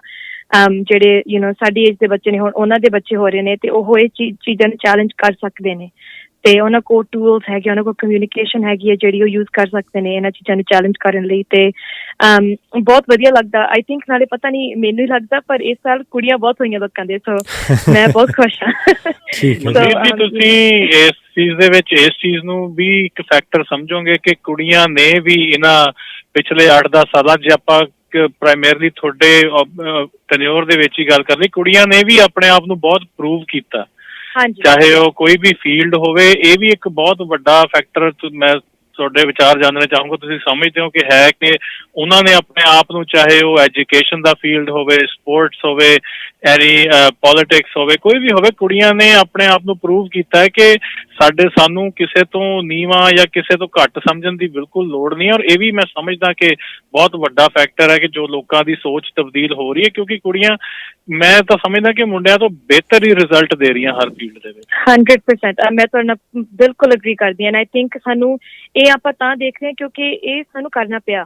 ਜੇ ਅਸੀਂ ਨਹੀਂ ਕਰਦੇ ਤਾਂ ਅਗਲੀ ਜਨਰੇਸ਼ਨ ਨੂੰ ਵੀ ਇੱਦਾਂ ਹੀ ਟ੍ਰੀਟਮੈਂਟ ਮਿਲਣੀ ਸੀ। ਤੇ ਆਪਾਂ ਜੇ ਪੋਲੀਟਿਕਸ ਵਿੱਚ ਦੇਖੀਏ ਤਾਂ ਕਿੰਨੀਆਂ ਸਾਡੀਆਂ ਰੂਬੀ ਸਹੋਤਾ, ਸੋਨੀਆ ਸਿੱਧੂ, ਪ੍ਰਦੀਪ ਚੱਕਰ, ਕਿੰਨੇ ਸਾਡੇ ਕੋਲ ਵਧੀਆ ਰੋਲ ਮਾਡਲ ਨੇ ਹੁਣ ਪੋਲੀਟਿਕਸ ਦੇ ਵਿੱਚ, ਜਿਹੜੀਆਂ ਸਾਡੇ ਵਰਗੀਆਂ ਲੱਗਦੀਆਂ ਨੇ, ਉਹਨਾਂ ਦੇ ਐਕਸਪੀਰੀਅੰਸ ਸਾਡੇ ਵਰਗੇ ਨੇ। ਅਸੀਂ ਉਹਨਾਂ ਵੱਲ ਦੇਖ ਕੇ ਅਸੀਂ ਵੀ ਕਹਿ ਸਕਦੇ ਕਿ ਹਾਂ ਮੈਂ ਵੀ ਇੱਦਾਂ ਬਣਨਾ ਚਾਹੁੰਦੀ ਹਾਂ। ਇਹ ਪਹਿਲਾਂ ਸਾਡੇ ਕੋਲ ਨਹੀਂ ਸੀ। ਸੋ ਇਹ ਚਾਹੇ ਪੋਲੀਟਿਕਸ ਤੁਸੀਂ ਜਿੱਦਾਂ ਮਰਜ਼ੀ ਦੇਖ ਲਓ, ਸਪੋਰਟਸ ਦੇ ਵਿੱਚ ਦੇਖ ਲਓ, ਬਿਜ਼ਨਸ ਦੇ ਵਿੱਚ ਦੇਖ ਲਓ। ਸੋ ਇਹ ਸਾਡੇ ਲਈ ਬਹੁਤ ਹੀ ਵਧੀਆ ਐਗਜ਼ਾਮਪਲਸ ਨੇ ਆਪਣੀ ਕਮਿਊਨਿਟੀ ਦੇ ਵਿੱਚ, ਕਿ ਆਪਾਂ ਦੂਜਿਆਂ ਵੱਲ ਦੇਖ ਕੇ ਕਹਿ ਸਕੀਏ ਕਿ ਹਾਂ ਕੁੜੀਆਂ ਵੀ ਸਭ ਕੁਛ ਕਰ ਸਕਦੀਆਂ ਨੇ। ਐਂਡ ਆਈ ਥਿੰਕ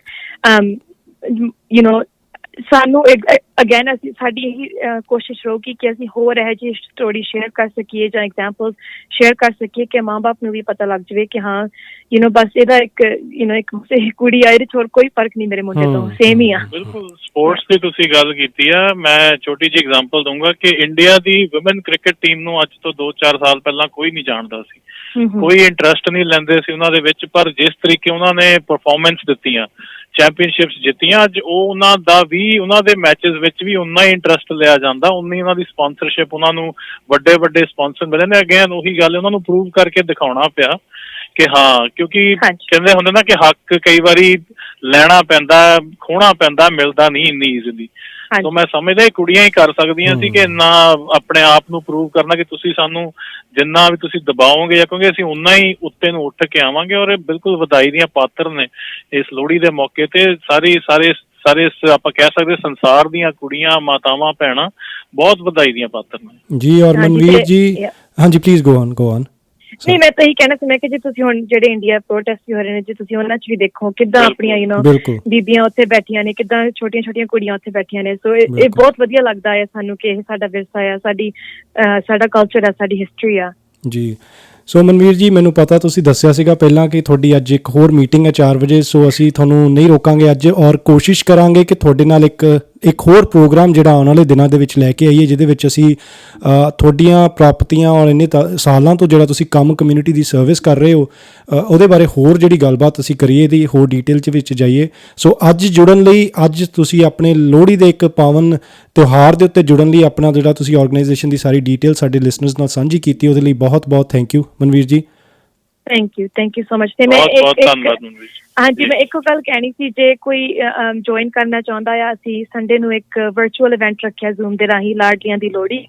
ਤੇ ਜੇ ਤੁਸੀਂ ਆਪਣੀ ਫੈਮਿਲੀ ਨਾਲ ਜੁਆਇਨ ਕਰਨਾ ਚਾਹੁੰਦੇ ਆ, ਸਾਡੀ ਵੈਬਸਾਈਟ ਤੁਸੀਂ ਰਜਿਸਟਰ ਕਰ ਸਕਦੇ ਹੋ। ਇਹ ਫ੍ਰੀ ਇਵੈਂਟ ਆ, ਇਹਦੇ ਵਿੱਚ ਬੋਲੀਆਂ, ਗਾਣਾ ਤੇ ਵਜਾਣਾ ਹੋਊਗਾ, ਤੇ ਤੁਸੀਂ 1.5 ਘੰਟੇ ਲਈ ਆਓ ਤੇ ਸਾਡੇ ਨਾਲ ਪਲੀਜ਼ ਰੂਬਰੂ ਹੋਵੋ, ਤੇ ਤੁਹਾਨੂੰ ਬਹੁਤ ਵਧੀਆ ਲੱਗੂਗਾ। ਤੇ ਆਪਦੀਆਂ ਲਾਡਲੀਆਂ ਨੂੰ ਨਾਲ ਲੈ ਕੇ ਆਓ, ਤੇ ਆਈ ਹੋਪ ਕਿ ਸਾਰੇ ਇੰਜੋਏ ਕਰੋਗੇ। ਜ਼ਰੂਰ, ਅਸੀਂ ਆਪਣੇ ਸੋਸ਼ਲ ਪੇਜਾਂ ਦੇ ਉੱਪਰ ਸਾਰੀ ਇਹਦੀ ਇਨਫੋਰਮੇਸ਼ਨ ਵੀ ਸ਼ੇਅਰ ਕਰ ਦਾਂਗੇ ਮਨਵੀਰ ਜੀ, ਬਿਲਕੁਲ। ਔਰ ਤੁਹਾਡਾ ਇਹ ਬਹੁਤ ਵਧੀਆ ਉਪਰਾਲਾ ਹੈ। ਸੋ ਅਗੇਨ ਵਿਰਸਾ ਰੇਡੀਓ ਦੇ ਵੱਲੋਂ ਅਸੀਂ ਤੁਹਾਨੂੰ ਬਹੁਤ ਬਹੁਤ ਥੈਂਕ ਯੂ ਕਰਦੇ ਹਾਂ। Please keep up the good work ਔਰ ਕਮਿਊਨਿਟੀ ਦੀ ਸੇਵਾ ਜਿਹੜੀ ਤੁਸੀਂ ਇੱਦਾਂ ਹੀ ਕਰਦੇ ਰਹੋ ਜੀ। Thank you so much. Thank you. ਬਹੁਤ ਬਹੁਤ ਧੰਨਵਾਦ Manveer ji. Happy Lohri once again. Happy Lohri ਜੀ। ਥੈਂਕ ਯੂ ਮਨਵੀਰ ਜੀ।